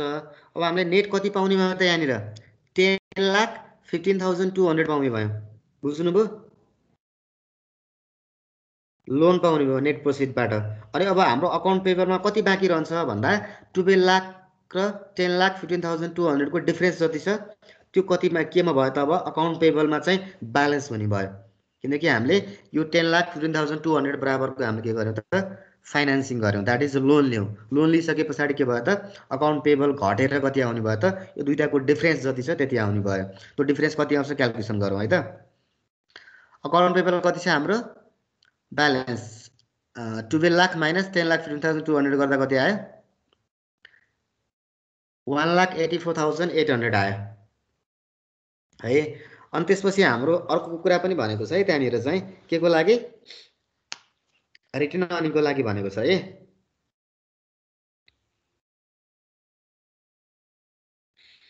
अब जहिले पनि रिटर्न अर्निङमा के भनेको छ तपाईलाई भने त्यहाँ क्वेशनमा हेर्नु त्यो सेकेन्ड प्याराग्राफको लास्टमा जानु है त। Note however the interest is recognized as expenses until the end of 90-day period no interest is charged on the reserve fund or on the commission भन्यो। किनकि हामीले अघि इन्ट्रेस्ट चार्ज गर्ने बेलामा चाहिँ के गरेको थियो एकचोटि हेर्नु त यहाँ इन्ट्रेस्ट चार्ज गर्ने बेलामा रिजर्भ र कमिसनलाई हामीले इन्ट्रेस्ट चार्ज गरेका थियौं थिएनौं। भनेको आफ्टर रिजर्भ एन्ड कमिसन पछाडीको अमाउन्टमा हामीले चाहिँ 6% इन्ट्रेस्ट चार्ज गरेका छौं यहाँनिर बुझ्नुभयो। हो त्यो भन्दै गर्दा अनि यसले पछाडीको प्याराग्राफमा के भनेको छ भने तपाईले अकाउन्टको चाहिँ सिस्टम पनि अलिअलि याद गर्नुपर्ने हुन्छ। Interest recognise as expenses until the end of the 90-day period भनेको छ है। भनेको 90-day पिरियडसम्म उसले इन्ट्रेस्टलाई चाहिँ उसले एक्सपेन्सेसको रूपमा मानेको छैन। त्यो नमानेको हुनाले एक्सपेन्स नमान्दाखेरि चाहिँ त्यो इन्ट्रेस्टलाई हामीले कसरी युज गर्नुपर्छ ल भन्नु त?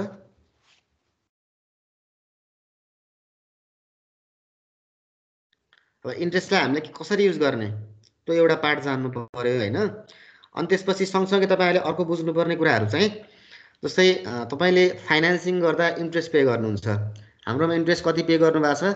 24,000 पे गर्नु भएको छ भने यो 24,000 ब्यालेन्स सिटको कुन पोर्सनबाट एसेट्स अर लायबिलिटिजबाट हामीले घटाउनु पर्छ ल भन्नु त? कहाँबाट घटाउने?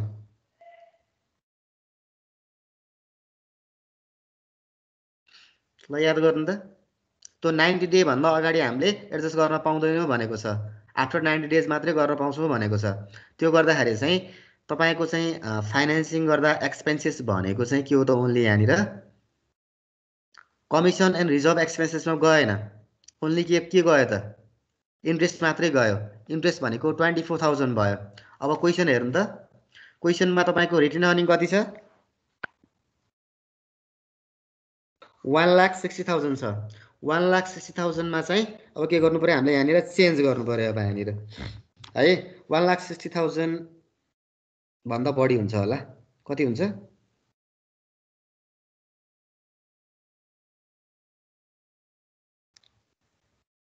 हेर्नु त क्वेसन।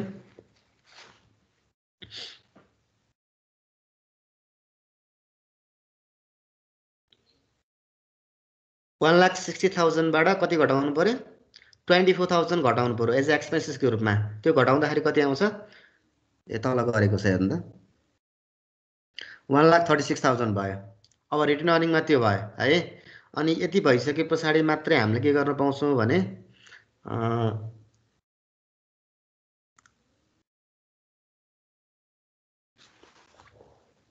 तपाईलाई यहाँनिर बुझ्नु भएन भने म एउटा पार्ट राख्दिन्छु है।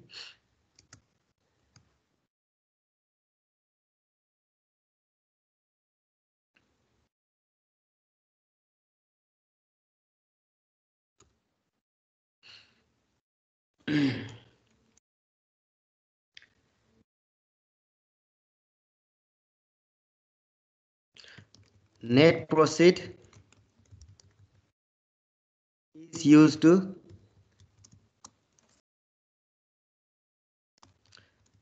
pay account payable है। त्यो भएको हुनाले अब नेट प्रोसिड कति आउँछ भनेर हामीले हेर्नु पर्यो यहाँ है। अकाउन्ट पेबल 12 लाख छ। त्यसमा नेट प्रोसिड भनेको 10,15,200 छ। त्यो हामी नेट प्रोसिड अकाउन्ट पेबल को लागि मात्रै युज गर्छौं हामीले। रिमेनिङ के हुन्छ? फेरि अकाउन्ट पेबल बाँकी नै रहन्छ। एउटा यो बुझ्नु है। अनि नेक्स्ट अर्कोमा के बुझ्नु भने क्वेशनले भनेको छ हामीले है।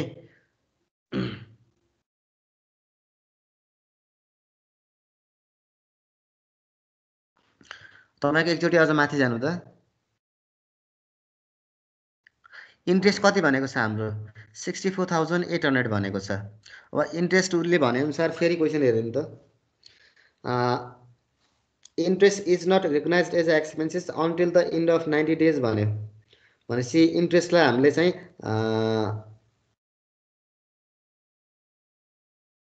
के गर्न पाइएन?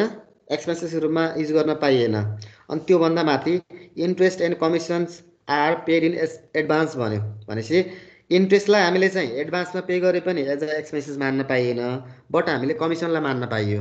कमिसन भनेको कति छ हाम्रो? 24,000 के छ हाम्रो? कमिसन छ हो। त्यसलाई युज गर्नु पर्यो यहाँनिर है। ल हेर्नु त।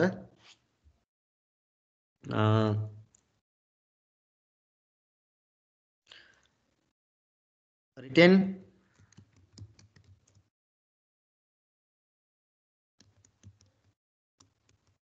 will be deducted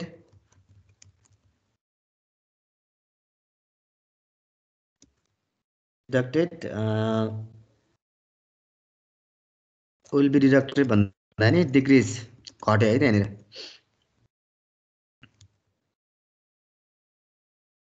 decrease by commission amount है, बाई ओन्ली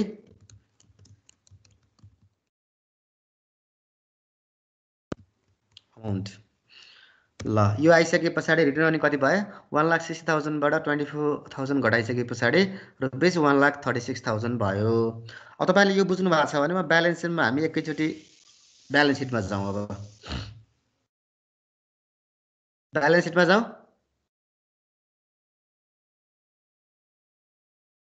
जाउँ सर। सुनिरहनु भयो ल ल ब्यालेन्स सिटमा हेर्नु त। ब्यालेन्स सिटमा तपाईको चाहिँ टोटल पनि चेन्ज हुन्छ यहाँनिर। ब्यालेन्स सिटमा पहिला चाहिँ क्वेसन हेर्दै जानु। क्याशमा कति छ हाम्रो 40,000 छ। 40,000 लाई हामीले के गर्नु पर्यो 40,000 नै राख्नु पर्छ। अनि त्यसपछि यहाँनिर चाहिँ त्यहाँ भएको आइटममा है क्याश पछि रिसिभेबल इन्भेन्ट्री भन्ने तीनटा छ है। त्यो तीनटा भन्दा अझ हामीले के गर्नुपर्छ एउटा थप्नु पर्ने हुन्छ, दुईटा थप्नु पर्ने हुन्छ अझै है। क्याश पहिला यो 40,000 अलरेडी थियो। अनि त्यसपछि चाहिँ रिसिभेबल पनि अलरेडी थियो त्यहाँनिर। अनि रिजर्भ हेल्ड भन्ने हामीले थिएन, हामीले यो थप्यौँ किनकि रिजर्भ राख्नुपर्छ 8% भनेको छ हामीलाई। अनि प्रिपेड एक्सपेन्सेस भनेर पनि राख्नुपर्ने हुन्छ किनकि हामीले एडभान्समा पे गरेको हुनाले चाहिँ है। अनि त्यसपछि इन्भेन्ट्री भनेको त्यहाँ क्वेसनमा भएको पार्ट भयो। तपाईले ओन्ली के नहेर्नु अहिले यसलाई छोडिदिनु, यसलाई छोडिदिनु है। बुझ्नुभयो? त्यो दुईटालाई छोडिदिनु अनि यो पनि छोडिदिनु। अहिले कहाँबाट आयो पुरानो मात्रै हेरौँ है त हामीले।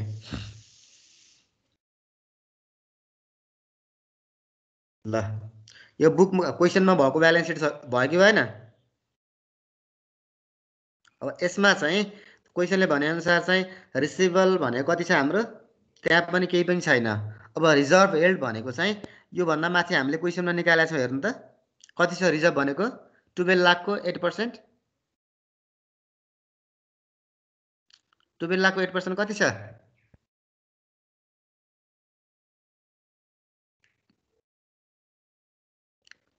96,000 छ नि। हेर्नु त हामीले केमा राख्नु पर्यो करेन्ट एसेटमा राख्नु पर्यो यो हैन। अनि प्रिपेड एक्सपेन्सेस भनेको हाम्रो दुईटा छ, एउटा इन्ट्रेस्ट छ एउटा कमिसन छ।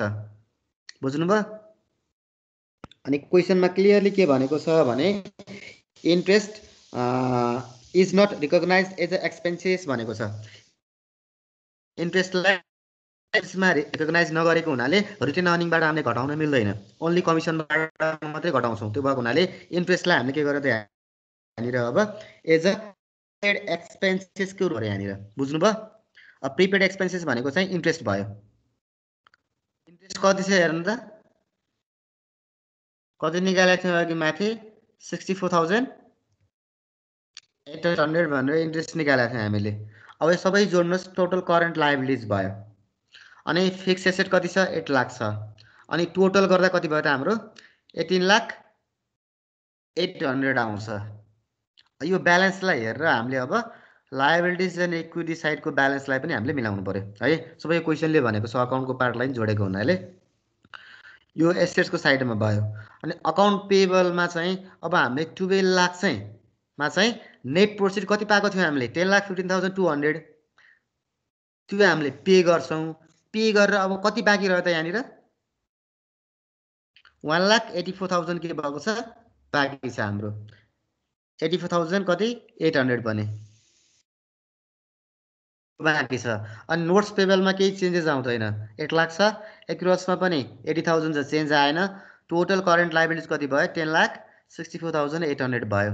मर्गेजमा केही चेन्ज आउँदैन, कमन स्टकमा पनि केही चेन्ज आउँदैन। बुझ्नुभयो? अनि रिटेन अर्निङमा हामीले चाहिँ के छ कमिसन भनेको प्रिपेड एक्सपेन्सेस भएको हुनाले चाहिँ त्यसलाई हामीले रिटेन अर्निङबाट घटाउन पाउँछौँ। बुझ्नुभयो नि? 1,60,000 बाट हामीले 24,000 घटाउँदा कति आयो त यहाँनिर 1,36,000 आउँछ होला हो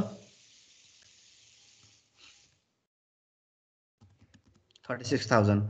अनि ब्यालेन्स मिलाउँदाखेरि चाहिँ 18,800,000 नै आउँछ। ल यसलाई यति हेर्नु त, यति हेरेपछि पुग्यो अब यसमा।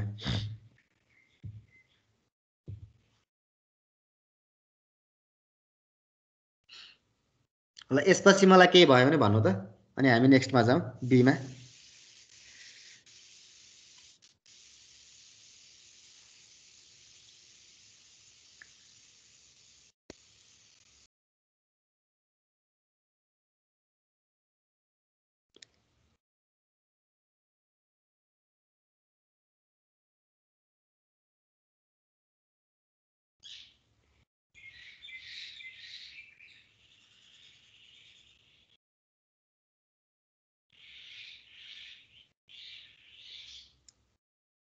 हामीले रिसिभेबल फ्याक्टरिङ गर्यौं 12 लाखको फ्याक्टरिङ गरेर अकाउन्ट पेबल 12 लाख थियो त्यसमा 10,15,200 पे गर्यौं बुझ्नुभयो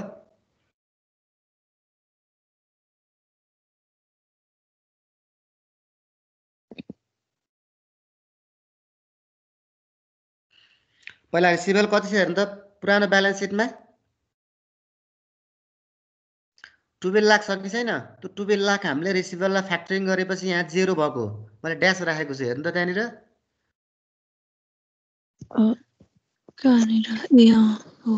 बुझ्नु भयो हैन यो मात्रै बुझ्नु पर्यो किनकि रिसिभेबल 12 लाख थियो त्यसलाई हामीले फ्याक्टरिङ गर्यौं 12 लाखको फ्याक्टरिङ गर्दाखेरि हामीले के गर्यौं त यसलाई जेरो राख्छौं अब किनकि हामीले फ्याक्टरिङ गरिसकेपछि त्यो प्रोसेसमा गइसकेको हुन्छ त्यसलाई हामीले चाहिँ के गर्नुपर्छ देखाउन मिल्दैन यहाँनिर किनकि त्यहाँबाट आएको अमाउन्टले हामीले अकाउन्ट पेबल कति पे गर्यौं 10,15,200 पे गर्यौं रिमेनिङ के भयो त अकाउन्ट पेबल यति भयो अनि हाम्रो करेन्ट एसेट साइडमा के भयो त रिजर्भ 96,000 हामीले राख्नुपर्छ त्यो राख्यौं अनि प्रिपेड एक्सपेन्सेस हामीले एडभान्समा पे गरेको पनि राख्यौं र प्रिपेड एक्सपेन्सेस एडभान्समा पे गरेको फेरि अर्को कमिसन पनि थियो तर चाहिँ त्यो कमिसनलाई 90 डेज भन्दा अगाडि हामीले एक्सपेन्सेस मान्न मिल्दैन भनेर क्वेशनले भन्यो त्यो भएको हुनाले हामीले रिटेन अर्निङबाट हामीले के गर्यौं पे गर्यौं कति 24,000 पे गर्यौं रिटेन अर्निङ घटेर कति आयो 1,36,000 आयो र पहिलाको ब्यालेन्स सिट भन्दा अहिलेको ब्यालेन्स सिटमा के चेन्ज आएको छ ल हेर्नु त कुनै पनि चेन्ज आएको छैन टोटलमा चाहिँ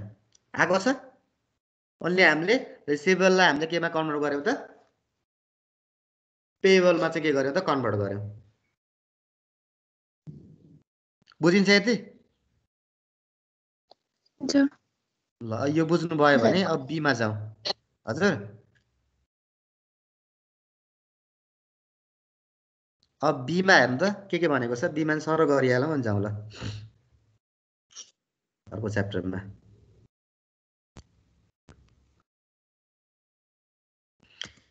बीमा तपाईहरुलाई के दिएको छ त्यहाँनिर तपाईको एभरेज तपाईको रिसिभेबल कति छ भन्नु त रिसिभेबल भनेको तपाईको 12 लाख हैन अनि त्यसपछि अर्को चाहिँ रिसिभेबल टर्नओभर भनेर दिएको छ हेर्नु त त्यहाँनिर 4 times a year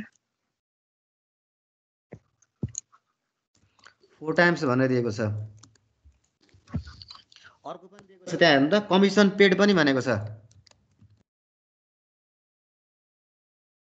4 टाइम्स मै छ अनि अर्को चाहिँ ल अब यति भइसकेपछि अब फ्याक्टरिङ कस्ट निकाल्नु पर्यो है हामीले पहिला केको लागि फ्याक्टरिङ कस्ट निकाल्यौं भने चाहिँ एपीसी पनि निकाल्न मिल्छ अनि इफेक्टिभ पनि निकाल्न मिल्छ बुझ्नु भयो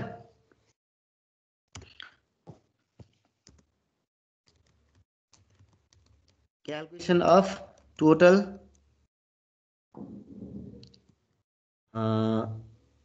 रुपीज कस्ट निकाल्नु पर्यो कस्ट अफ फ्याक्टरिङ निकाल्नु अब यसमा पहिला इन्ट्रेस्ट कति लाग्छ निकालौं त ल इन्ट्रेस्ट भनेको हामीले फ्याक्टरिङ गरेको कति इन्ट्रेस्ट कति लागेको थियो हाम्रो हेर्नु त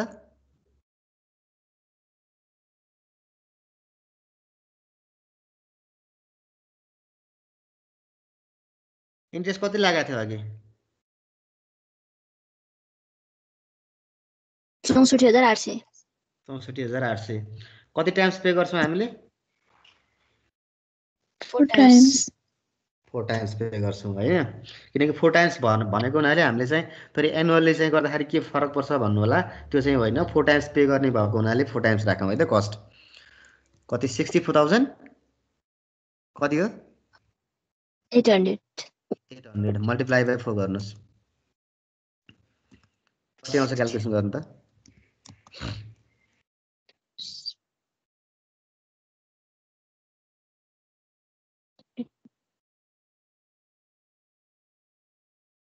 कति आयो 2,59,200 59,200 हो हजुर ल अब कमिसन पनि के कति भनेको छ टर्नओभर कमिसनको टर्नओभर कति छ पेड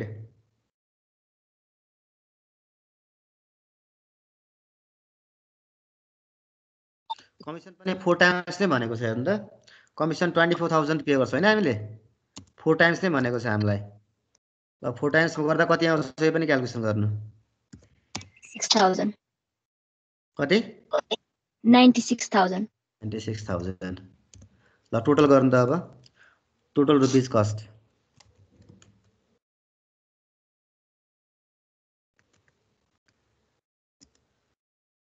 कति आयो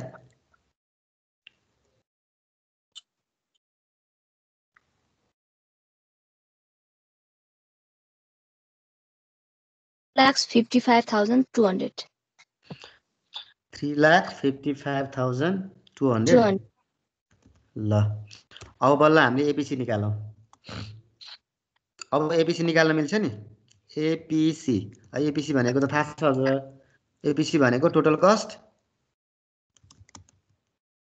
divide by net proceed total cost कति आयो हाम्रो 3,50,200 नेट प्रोसिड कति हो हाम्रो 10 लाख 200 ल माथि के हैन अमाउन्ट हो त ल कति आउँछ निकाल्नु त पर्सेन्टेजमा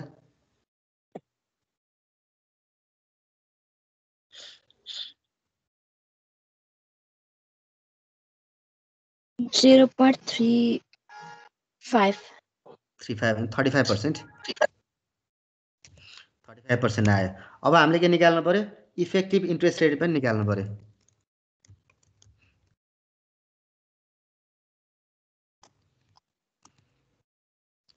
EIR दुईटै भनेको छ है हामीलाई यसको लागि अब फर्मुला राखौं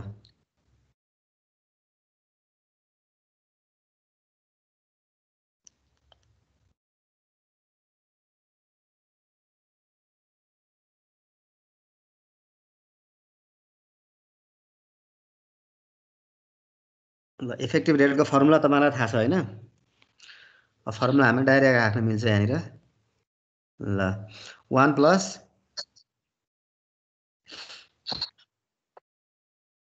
अनि त्यसपछि हाम्रो एपीसी भनेको कति छ हाम्रो 35% छ हैन 0.35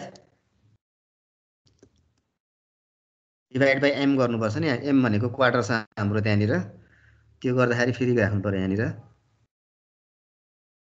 माथि कति राख्नु पर्यो 0.5 क्वार्टर भनेको कति छ हाम्रो 4 भयो अनि पावरमा कति राख्नु पर्यो हामीले 4 नै राख्नु पर्यो ल -1 गर्नुस् ल कति आयो इफेक्टिभ रेट आयो ल यहाँ इफेक्टिभ एनुअल सिनुअल केही भनेको छैन हामीलाई बुझ्नु भयो नि एनुअल नै हो त्यो अब अगाडि कति आएको थियो अब इफेक्टिभ एनुअल यहाँ बल्ल आयो तपाईलाई एउटा कन्फ्युजन चाहिँ हुन सक्छ यो क्याल्कुलेसन गर्नु त म भन्दैछु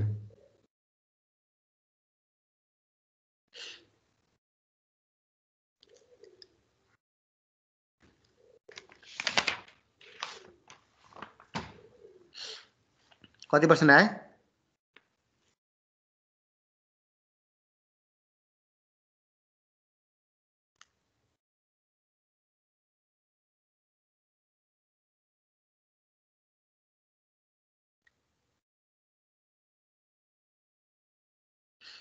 $39.87%. 39.87% ल तपाईलाई यहाँ माथि के कन्फ्युजन हुन सक्छ भने माथि 64,800 भनेको एनुअल इन्ट्रेस्ट नै हो 24,000 पनि एनुअल कमिसन नै हो तै पनि त्यसलाई हामीले मल्टिप्लाई बाइ 4 किन गर्यौं अनि फेरि तल किन त्यस्तो गर्यौं भन्नु होला हैन तर हामीलाई क्वेशनले के भनेको छ भने इन्ट्रेस्ट र कमिसन भनेको चाहिँ जनरली दुईटा के भनेको छ हामीलाई रिसिभेबल टर्नओभर पनि 4 टाइम्स भनेको छ कमिसन पेड पनि 4 टाइम्स भनेको चाहिँ 4 इयर्स को लागि हामीले चाहिँ आज चाहिँ एग्रीमेन्ट गरिसकेपछि फ्याक्टरिङ गरिसकेपछि 4 इयर्स को लागि गर्छौं भनेर भनेको छ बुझ्नुभयो नि बुझ्नुभयो कि भएन यहाँनिर किनकि हामीले एडभान्समा पे गर्छौं तर एडभान्समा पे गर्दाखेरि चाहिँ 4 टाइम्स गर्छौं भनेको चाहिँ फ्याक्टरिङ गर्दाखेरि जस्तै आज फ्याक्टरिङ गर्यो भने 4 इयर्स सम्म हुने रहेछ त्यहाँनिर बुझ्नुभयो नि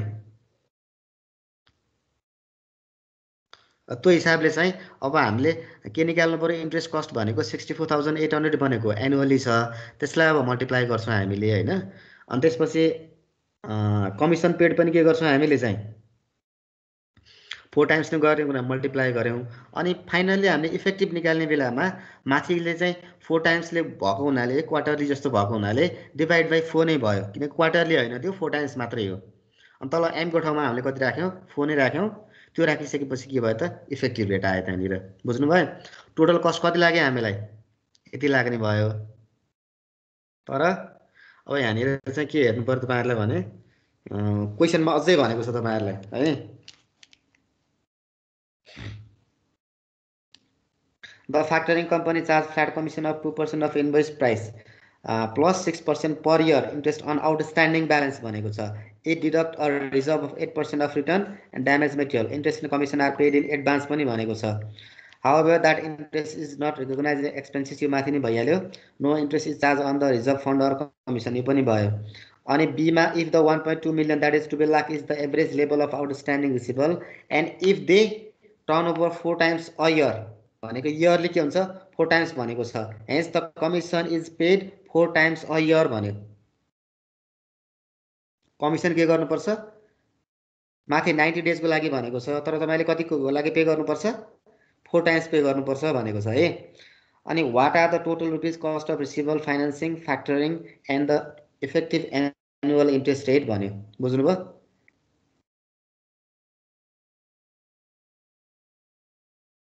रिसिभेबल टर्नओभर पनि कति भयो हाम्रो 4 टाइम्स भयो अनि त्यसपछि चाहिँ कमिसन पेड पनि कति भयो 4 टाइम्स अ इयर भयो त्यहाँनिर है त्यो भएको हुनाले चाहिँ अब माथि 90 डेज को लागि भनेको छ अनि एनुअली चाहिँ हाम्रो कति छ इन्ट्रेस्ट रेट 6% एनुअल भने पनि हामीले 4 टाइम्स पे गर्नुपर्छ भन्यो यहाँनिर फ्याक्टरिङ गर्दाखेरि चाहिँ है अनि त्यो भएको हुनाले हामीले माथि 4 टाइम्समा राख्यौं तर स्लाइटली हुँदाखेरि चाहिँ अब एडभान्समा पे नगरिकन हामीले चाहिँ 6% पर इयर प्लस पनि भनेको छ है यहाँनिर ल क्वेशनले भने अनुसार त यति नै छ है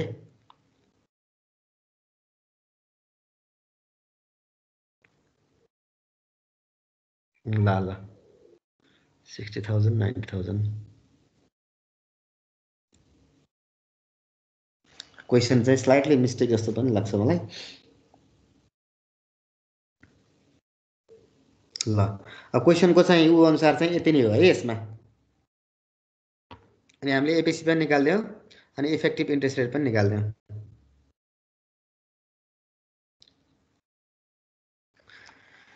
ल बुक हेर्नु त्यहाँ म्याच गरिरहेछ कि छैन आन्सर त्यो पनि हेर्नु होला है ल यसमा के छ सोध्नु पर्ने केही छैन भने मिनी केस अब अहिलेसम्म सबै क्वेशन मैले पनि गर्दिएँ धेरै हैन म्याक्सिमम मैले गर्दिएँ अब तपाई सबै क्वेशन चाहिँ गरेको फेरि आफै ट्राई गर्नुभयो भने केस 1 2 3 तपाईहरु आफैले इजिली गर्न सक्नुहुन्छ है बुझ्नुभयो नि त्यो हेर्दाखेरि यो केस 1 2 3 सजिलै गर्न सक्नुहुन्छ यो यसमा थ्योरेटिकल पार्ट मिक्स गरेर चाहिँ तपाईलाई न्यूमेरिकल पनि राखिदिएको छ हैन यो चाहिँ तपाईहरु आफै हेर्नु केस अनि भएन भने पछाडी चाहिँ लास्टमा चाहिँ मलाई भन्नु होला ओके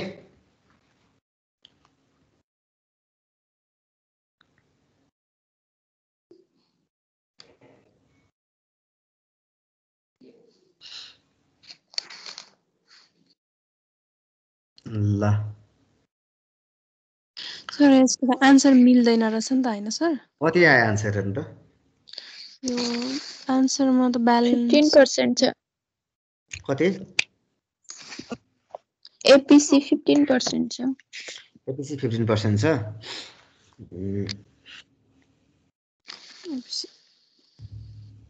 यसो गर्नु एपीसी 50% छ भने तपाईहरुले यसमा आन्सर यसरी राख्दिनु त एकचोटी मैले यही करेक्सन गरिदिन्छु तपाईहरुलाई मैले त्यही भनेको स्लाइडले क्वेशनले मिस्टेक भने जस्तो लाग्छ हैन क्वेशनै मिस्टेक हो सर क्वेशनले ल्याङ्ग्वेजमा मिस्टेक छ के त्यहाँनिर जस्तै यसमा तपाईले चाहिँ टोटल कस्ट के गर्नु भने 64,800 र 24,000 जोड्नु त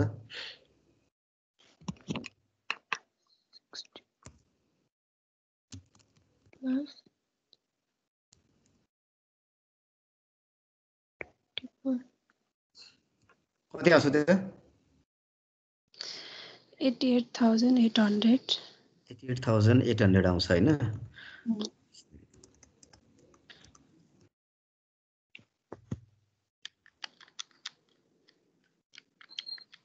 800 हाम्रो चाहिँ नेट प्रोसिड कति हो त त्यहाँनिर 10,000 10,15,200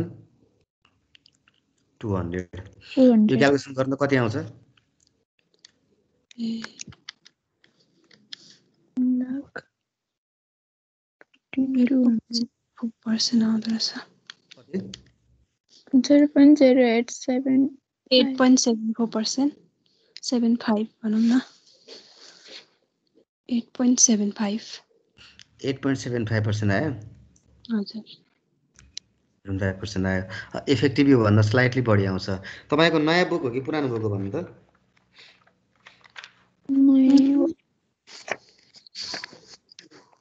नयाँ त होला नि अस्ति भर्खर किनेर ल्याएको हैन नयाँ भनेको पछाडिको एडिसनमा केही चेन्ज गरेर पठाए जस्तो लाग्छ है मैले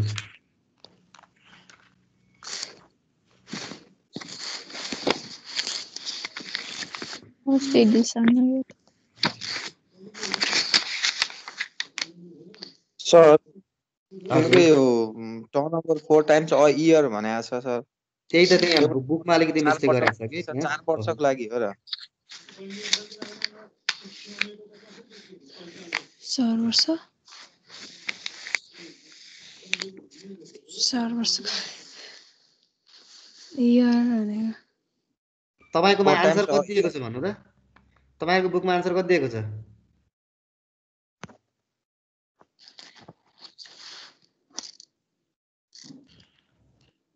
15.12% सर कति 15.12% छ एपीसी अर्को इफेक्टिभ चाहिँ 15.99% ए ल 15.2% मेरो छ पनि त्यही छ मेरोमा पनि त्यही छ ल ठिक छ अनि तपाईहरुको मलाई एकचोटी यसो गर्नु न ब्यालेन्स सिट पनि अर्कै छ मेरोमा त ब्यालेन्स सिट कति छ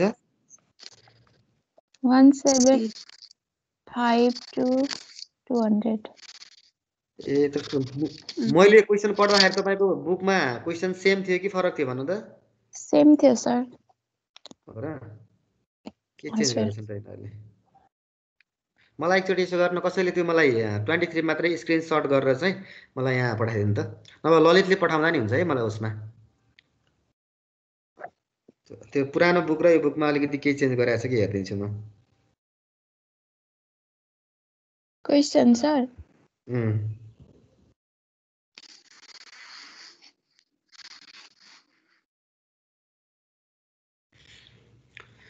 त्यो गर्नु यसको प्रोसेस यति हो बुझ्नु हैन अनि यो चाहिँ त्यो पुरानो बुक र नयाँ बुकको म हेरेर अनि त्यसपछि म तपाईहरुलाई गर्दिउँला है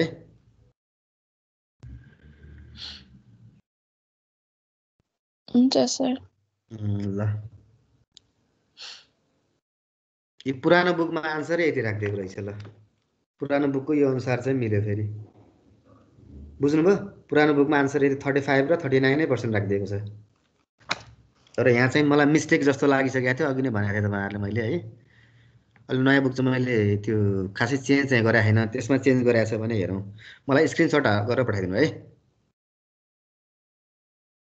ओके ल अनि यो चाहिँ म पछाडि त्यसमा त्यो हेरेर म तपाईलाई पछाडि भन्नु होला अब हामी नेक्स्ट अर्को सुरु गर्दै जाउँ त अर्को च्याप्टर स्लाइडली सुरु गरौँ आज अनि नेक्स्ट डेमा चाहिँ अलिक स्मुथली जाउँला हुन्छ ओके आज 3टा क्वेशनमा एउटा हुनै गयो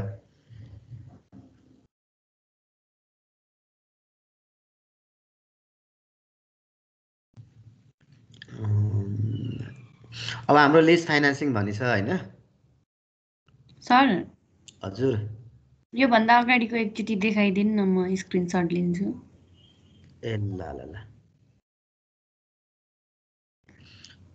तपाईकोमा उ आएको छैन यो भन्नु सर यो हजुर ल हेर्नु ल यो भन्दा अगाडिको नि एकचोटी हेरौँ न सर बत्ती गयो कि त्यही भएर ए ल ठिक छ ल त्यो एकचोटी हेर्नु अनि त्यसपछि त्यो अहिले चाहिँ हामीले पुरानो नयाँमा फरक छ कि त्यो हेर्नु होला है ल यसको भन्दा अगाडि यो ल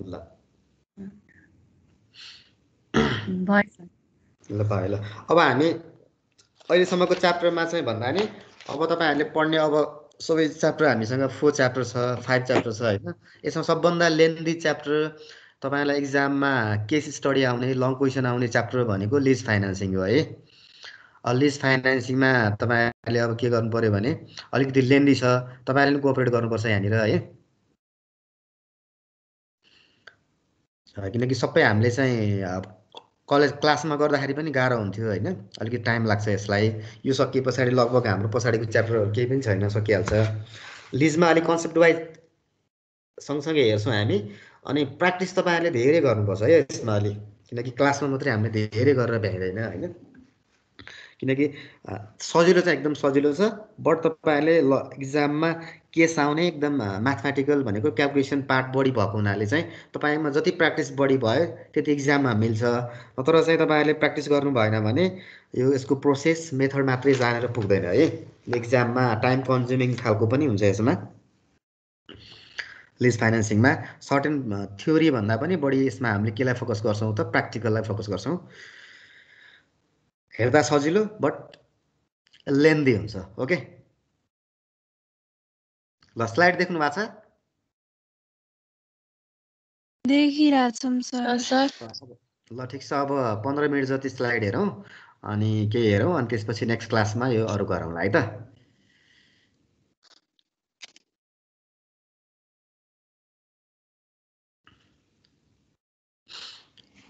ल हेर्नु त, lease financing. Lease is a contract between lessor and lessee भन्छौँ हामीले। It is a contract whereby the owner of an assets. ओनरलाई के भन्छौँ हामीले? लेसर भन्छौँ। Lessor or owner of the assets or lessor grants to user of the assets, that is lessee. उसले चाहिँ आफ्नो एसेट्सलाई युज गर्नको लागि लेसीलाई ग्रान्ट भनेको प्रोभाइड गर्छ।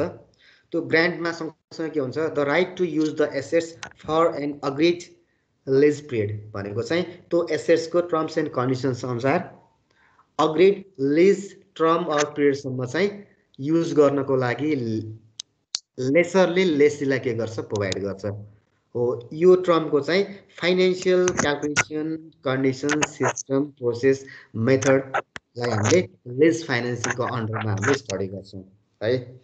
Lease financing is one of the important source of medium and long-term financing where the owner of an assets gives another person the right to use the assets against periodical payment.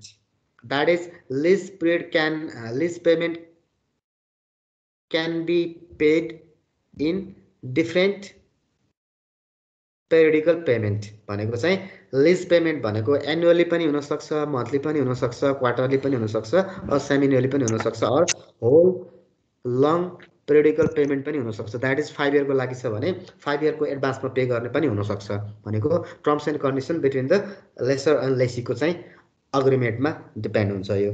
The owner of the asset is also known as lessor and the user is called lessee. तपाईले lessor को हो लेसी को हो भनेर बुझ्नु पर्यो। Lesser भनेको चाहिँ is the owner of the assets who grant the assets to use, त्यो एउटा भयो। अनि लेसी भन्दा बित्तिकै we receive the grant from the lessor to use the assets for a specific or agreed lease period with consent पनि भन्छौँ हामीले, lease contract पनि भन्छौँ। लिज कन्ट्र्याक्ट भन्नु, लिज फाइनान्सिङ भन्नु त्यही भित्र आउँछ। Okay, the periodical payment made by the lessee to the lessor is known as lease rental पनि भन्छौँ हामीले। रेन्टमा लिने भन्छौँ, त्यो हाम्रो नर्मल ल्याङ्ग्वेजमा भन्छौँ, तर एउटा स्पेसिफिक लिगल कन्ट्र्याक्ट गर्दा, एग्रिमेन्ट गर्दा द्याट इज द लिज भयो। Under lease financing lessee is given the right to use the assets but the ownership lies with the lessor and at the end of the lease contract the assets is returned to the lessor or an option is given to the lessee either to purchase the assets or to renew the lease agreement। तपाईसँग एउटा लिजमा दिन मिल्ने खालको कुनै एउटा asset छ भने त्यसको चाहिँ useful life for example 10 years छ। कुनै एउटा एक्स भन्ने पर्सनलाई तपाईले के गर्नुभयो त 5 इयर्सको लागि लिजमा दिनुभयो भने 5 इयर्सको लिज एउटा कन्ट्र्याक्ट भयो।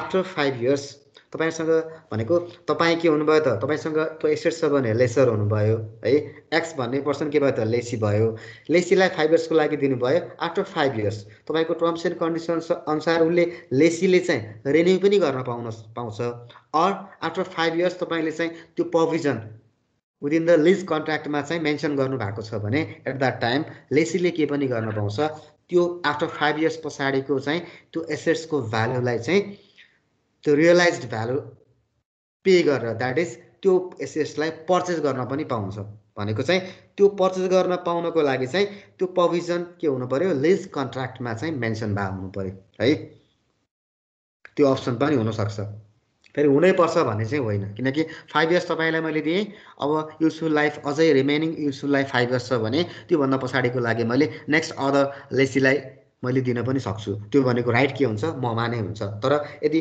त्यो राइट अलरेडी तपाईको प्रिभियस लिज एग्रीमेन्टमा राख्नु भएको छ भने त्यो लिज एग्रीमेन्ट अनुसार तपाईसँग दुईटा अप्सन भयो आइदर तपाईले के गर्न पाउनु भयो त रिन्यू गरेर एडिसनल 5 इयर्स चलाउन पाउनु भयो अर म यो किन्छु भन्न नि पाउनुहुन्छ तपाईले है यदि अलरेडी प्रिभियस लिज एग्रीमेन्टमा मेन्सन भएको छ भने यसलाई हामीले लिज फाइनान्सिङ भन्छौँ फाइनान्सिङको पार्ट अझै पछाडी छ अहिलेको लागि लिज कन्ट्र्याक्ट मात्रै भयो है अब यसमा फिचर्स अफ लिज फाइनान्सिङ अब यो लिज फाइनान्सिङ किन गर्छौँ भन्ने हो जस्तै मार्केटमा यस्तो एसेट्सहरू हुन्छ प्रोडक्ट अर इक्विपमेन्ट अर मेसिनरीहरू हुन्छ त्यो सबै हामीले पर्चेस गरेर मात्रै हामीले चाहिँ आफ्नो काम गर्न सक्दैनौँ त्यसको लागि के गर्नुपर्ने हुन्छ हामीले कसैबाट हामीले लिजमा लिएर हामीले काम गर्छौँ भनेको लङ टर्मको लागि चाहिएको छ भने हामीले जेनरली पर्चेस गर्छौँ भने सर्ट पिरियडको लागि चाहिएको छ भने त्यो लिजमा लिँदाखेरि हामीलाई सस्तो पर्छ त्यो एसेट्स पर्चेस गर्दाखेरि के गर्नुपर्छ बल्क अर ह्युज अमाउन्ट हामीले के गर्नुपर्छ पे गर्नुपर्ने हुन्छ अब यसको चाहिँ लिज फाइनान्सिङको फिचरहरू हेर्नुभयो भने बुझिन्छ the lease financing is a contract between lessor and lessee भनेको चाहिँ लेसरले लेसीलाई चाहिँ लेसरसँग भएको एसेट्स एउटा स्पेसिफिक लिज कन्ट्र्याक्टको चाहिँ बेसिसमा उनीहरूले चाहिँ लेसीलाई चाहिँ एसेट्स युज गर्नको लागि एउटा के हुन्छ ग्रान्ट प्रोभाइड गरे हुन्छ the parties to the contract are lessor and lessee lessor र लेसी भन्दा कोही पनि हुँदैन equipment are but by lessor at the request of lessee भन्यो जस्तै तपाईलाई कुनै एउटा मेसिन अर इक्विपमेन्ट 5 इयर्सको लागि युज गर्न परेछ तपाईको लागि चाहिएको छ त्यसको चाहिँ तपाईले पर्चेस गर्नु पर्यो भने त्यसको ह्युज अमाउन्ट लाग्छ बट म मार्केटमा मैले के काम गर्छु त different types of equipment and मेसिनरीहरू पर्चेस गर्छु र मैले लिजमा दिने काम गर्छु भने तपाईलाई त्यो मेसिन चाहिएको छ मसँग छैन मलाई यो 5 इयर्सको लागि म लिजमा लिन्छु मलाई भन्नुभयो भने मैले के गर्छु त अब त्यो equipment or machine or assets म के गर्छु पर्चेस गर्छु पर्चेस गर्ने बेलामा मैले फाइनान्सिङ गरेर पर्चेस गर्न पनि सक्छु मसँग यदि क्यास छ भने क्यास पेमेन्ट गरेर पनि गर्न सक्छु भनेको चाहिँ मसँग क्यास हुन्छ भन्ने छैन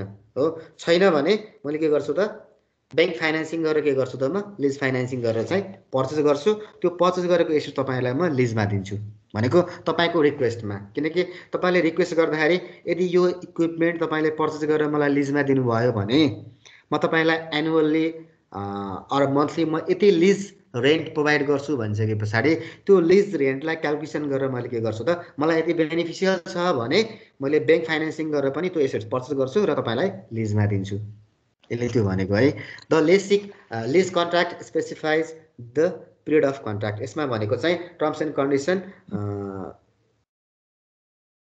अबाउट द लिज अग्रिमेन्ट सबै कुराहरू मेन्सन भएको हुनुपर्छ त्यहाँ the lessee uses this equipment भनेको लेसीले के गर्ने हो त इक्विपमेन्ट युज गर्ने हो the lessee in consideration pays the lease rental to the lessor भनेको चाहिँ लेसीले रेन्ट अर लिज पेमेन्ट कसलाई पे गर्छ त लेसरलाई पे गर्छ the lessor is the owner of the assets and is entitle to the benefit of depreciation and other tax benefit भन्यो किनकि owner of the assets lessor भएको हुनाले त्यहाँबाट आउने डेप्रिसिएसनको ट्याक्स एडभान्टेज ट्याक्स सिल्डहरू चाहिँ ट्याक्स बेनिफिटहरू लेसरले आफ्नो अकाउन्टमा मात्रै चाहिँ ट्याक्सलाई एडजस्ट गर्न पाउँछ न कि लेसीले पाउँदैन ओके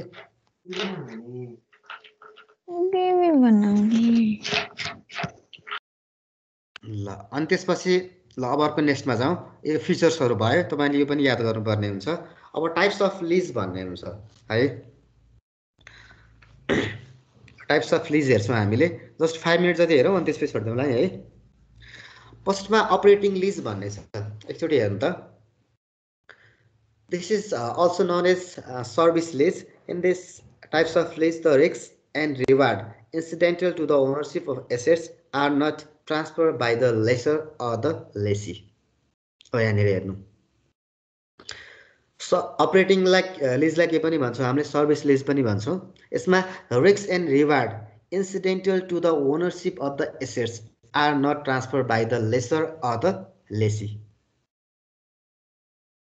बुझ्नुभयो भनेको चाहिँ कुनै अपरेटिङ लिजमा के हुन्छ भने तपाईले सर्ट एन्ड पर्पजको लागि चाहिँ सर्ट एन्ड टर्मको लागि लिजमा दिनुहुन्छ त्यो लिज इक्विपमेन्टबाट कुनै रिस्क इन्सिडेन्टल रिस्क पनि आउन सक्छ रिवार्ड पनि आउन सक्छ रिस्क भनेको ड्यामेजतिर गयो रिस्क अनि प्राइस मार्केटको भ्यालु डेप्रिसिएसन पनि रिस्क भयो रिवार्ड भनेको चाहिँ के भयो त त्यहाँबाट आएको कुनै पनि बेनिफिट सँगसँगै त्यो एसेट्सको चाहिँ भ्यालु एप्रिसिएट भएको छ भने त्यसलाई रिवार्ड पनि भन्छौँ हो यस्तोलाई के भन्छौँ हामीले सर्भिस लिज भन्छौँ जस्तै तपाईहरुलाई मैले कुनै एउटा ल्यान्ड लिजमा दिएको थिएँ त्यो ल्यान्डको साइडमा सर्टेन फ्रुट्सहरुको चाहिँ ट्रीहरु थियो त्यहाँबाट फलेको चाहिँ फल चाहिँ मेरो लागि हुन्छ मेरो हो भने तपाईलाई त मैले चाहिँ त्यो चाहिँ फ्रुट्सको बगान त मैले दिएको थिइनँ त्यो ल्यान्ड मात्रै दिएको थिएँ र त्यहाँबाट भएको चाहिँ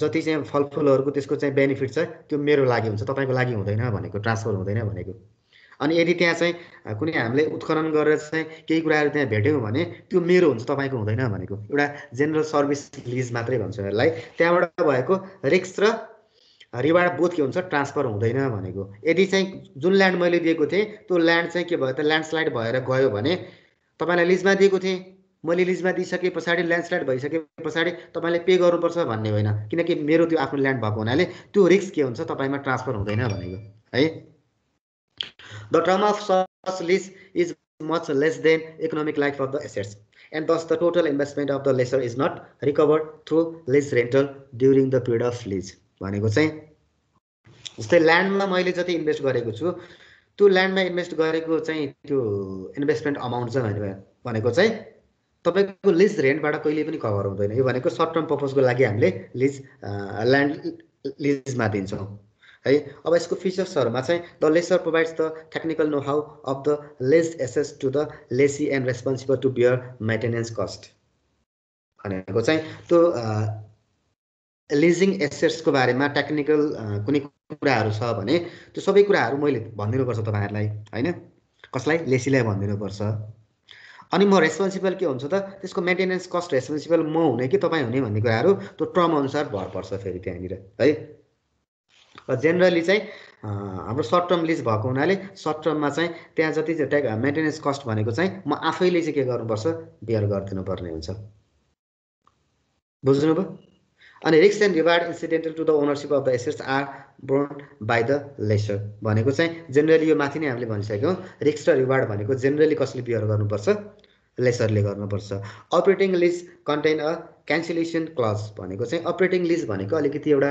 जेनरल खालको लिज भएको हुनाले यसमा चाहिँ लेसरले चाहेको बेलामा जेनरली चाहिँ चाहेको बेलामा उले लिजलाई क्यान्सल गर्न सक्छ किनकि यो लङ टर्म हुँदैन जेनरली सर्ट टर्म हुन्छ सर्ट टर्ममा चाहिँ सर्टेन चाहिँ ड्युरेसन अगाडि या पछाडी उले के गर्न सक्छ त उले क्यान्सल गर्न सक्छ एउटा प्री इन्फर्मको चाहिँ बेसिसमा त्यो पनि लिज कन्ट्र्याक्टमा कस्तो खालको क्लजहरु मेन्सन भएको छ त्यसमा डिपेन्ड हुन्छ यहाँनिर है the lease term is much lower than the economic life of the assets भनेको generally economic life of the एसेट्सको जुन एसेट्सको लाइफ भन्दा एकदम लोअर पिरियडको लागि मात्र के हुन्छ अपरेटिङ लिज हामीले एग्रीमेन्टमा गर्छौं भनेको अपरेटिङ लिजमा हामीले चाहिँ दिन्छौं जस्तै इकोनोमिक लाइफ एकदम धेरै भएको चाहिँ कुनै एसेट छ भने त्यसको लागि 1 महिना 2 महिना 1 वर्ष 2 वर्षको लागि हामीले लिजमा दिन्छौं भने त्यसलाई जेनरली हामीले के भन्छौं अपरेटिङ पर्पजको लागि मात्रै दिएको लिज अर सर्भिस लिज भन्छौं हामीले जस्तै कुनै तपाईसँग एउटा भ्याकु भनौं एउटा जस्तै अपरेटिङ पर्पजको लागि तपाईले 6 महिनाको लागि चाहिँ कुनै एउटा कन्ट्र्याक्टरले चाहिँ तपाईले चाहिँ एक्जाभेटर भनौं एक्जाभेटर त 6 महिनाको लागि लिजमा दिनुभयो भने त्यसको इकोनोमिक लाइफ त 10 15 20 इयर्स हुन सक्छ नि त तपाईले 3 महिना 6 महिना जतिको लागि दिन सक्नुहुन्छ only just for operating purpose of लेसीको लागि मात्रै हुन्छ यो बुझ्नुभयो नि त्यो भएको हुनाले यसमा अपरेटिङ लिज भनेको एउटा जेनरल लिज सर्भिस लिज पनि भन्छ हामीले यसमा अब बल्ल आउँछ हामी फाइनेन्शियल लिजमा जान्छौँ the financial lease also known as capital lease पनि भन्छौँ यसलाई फाइनेन्शियल लिजलाई फाइनेन्शियल लिज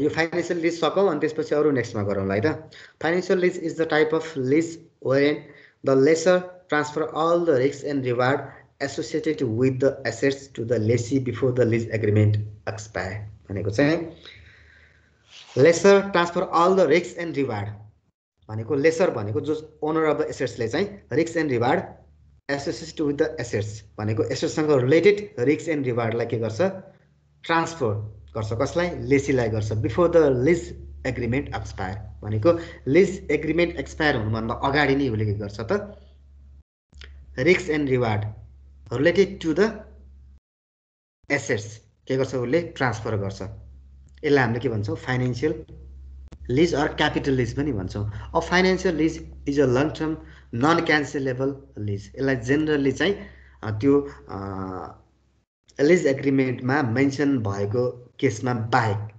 क्यान्सल गर्न मिल्दैन it is more an arrangement of fund rather than a lease भनेको यहाँनिर चाहिँ लिजमा दिने मात्रै भन्ने कुरा आउँदैन कि यहाँनिर चाहिँ एरेन्जमेन्ट अफ फन्ड जस्तै मैले कुनै एउटा एसेट्स 10 इयर्सको लागि यसको युजफुल लाइफ छ तपाईँलाई चाहिँ त्यो एसेट चाहिएको छ तपाईँले किन्न सक्नुहुन्न मलाई लिजमा म लिन्छु तपाईँले किनिदिनुहोस् भन्नुहुन्छ मैले ब्याङ्क फाइनेन्सिङ गरेर 10 इयर्सको लागि भनेर के गर्छु किन्छु अनि तपाईँलाई लिजमा दिन्छु र तपाईँलाई लिजमा दिइसके पछाडि तपाईँले पे गरेको लिज रेन्टलबाट मैले चाहिँ फाइनेन्सिङ गरेको त्यो एसेट्सको लागि फाइनेन्सिङ जति गरेको हुन्छु त्यसको इन्स्टलमेन्ट पे गर्नको लागि पुग्ने हुनुपर्छ यदि पुगेन मलाई बेनिफिट भएन भने मैले पर्चेस पनि गर्दिनँ फाइनेन्स पनि गर्दिनँ इभन तपाईँलाई लिजमा दिन सक्ने कुरै नै भएन त्यो भएको हुनाले यो अलिकति नन क्यान्सल गर्न मिल्दैन अनि लङ टर्म पर्पजको लागि हुन्छ in situation other than leasing a firm need to finance its assets either through borrowing पनि हुनसक्छ or from his own capital आफ्नो क्यापिटल पनि हुनसक्छ र बोरोइङ अर फाइनेन्सिङ पनि हुनसक्छ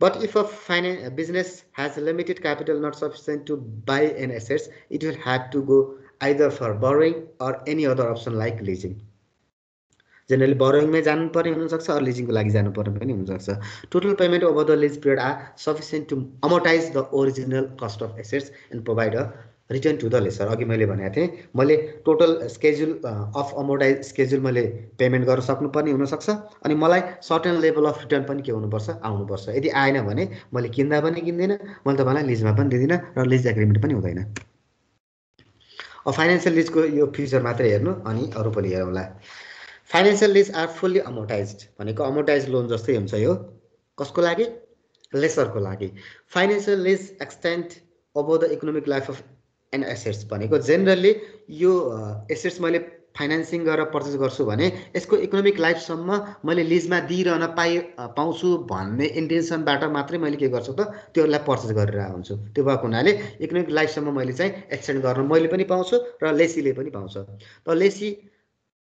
borrower or customer select an assets or equipment भनेको यहाँनिर चाहिँ borrower or customer borrower पनि भन्न सक्छौँ कस्टमर पनि भन्न सक्छौँ किनकि लेसीले पे गरेको लिज रेन्टबाट चाहिँ लेसरले चाहिँ बोरोइङ अमाउन्टको चाहिँ इन्स्टलमेन्ट पे गर्छ त्यो भएको हुनाले उसलाई बोरोवर पनि भन्न सक्छौँ हामीले र ऊ एउटा कस्टमर पनि हो उसले के गर्छ उसलाई चाहिएको एसेट्स अर इक्विपमेन्ट उसले चाहिँ सेलेक्ट गर्छ त्यही अनुसार हामीले लेसरले चाहिँ त्यो एरेन्जमेन्ट मात्रै गर्ने हो अनि लेसर फाइनेन्स कम्पनी भनेको फाइनेन्स कम्पनी पनि हुनसक्छ लेसर र इन्डिभिजुअल पर्सन पनि हुनसक्छ purchase does assets lessee pays a series of installment or rentals for using that assets लेसीले के गर्छ त इन्स्टलमेन्ट पनि पे गर्छ अर रेन्ट पनि के गर्छ पे गर्छ the lessor recovers a large part or almost complete cost of the assets in addition to earning interest from the rentals paid by the lessee भनेको लेसीले पे गरेको lease रेन्टबाट उसले interest पनि pay गर्छ principal पनि pay गर्छ र उसले आफ्नो लागि सर्टेन रेट अफ रिटर्न पनि के गरे हुन्छ त अर्न गरेको हुन्छ the Lesi has the option of acquiring ownership of the assets भनेको चाहिँ यहाँनिर पर्चेस गर्दाखेरि चाहिँ कतिमा पर्चेस गर्ने अनि कतिमा लिजमा कति लिज रेन्ट चाहिँ एग्रिमेन्ट गर्ने भन्ने कुराहरू कसको हातमा हुन्छ भन्दा लेसर एन्ड लेसीको हातमा हुन्छ जहिले पनि भनेको between the lessor and lessee नै हुन्छ त्यहाँनिर लेसी भनेको जेनरली इन्डिभिजुअल पर्सन अरू कुनै एउटा फाइनेन्स कम्पनी पनि हुनसक्छ अरू एउटा ब्याङ्क अर फाइनेन्सियल इन्स्टिट्युसनको एउटा सर्टेन पार्ट पनि हुनसक्छ त्यहाँनिर अरू लिजिङ एन्ड फाइनेन्सिङ कम्पनी पनि हुनसक्छ ओके ल आज सायद यति नै गरौँ तपाईँहरू कता हुनुहुन्छ होइन अब नेक्स्ट क्लासमा चाहिँ हामीले चाहिँ यो च्याप्टर चाहिँ स्टार्ट गरौँला ओके ओके सर ल आज यति नै गरौँ है त ल यो अघिको मलाई चाहिँ स्क्रिनसट गरेर पठाउनु भयो होला म हेरेर अनि गरिदिउँला है त के मिस्टेक भएर रहेछ ल हजुर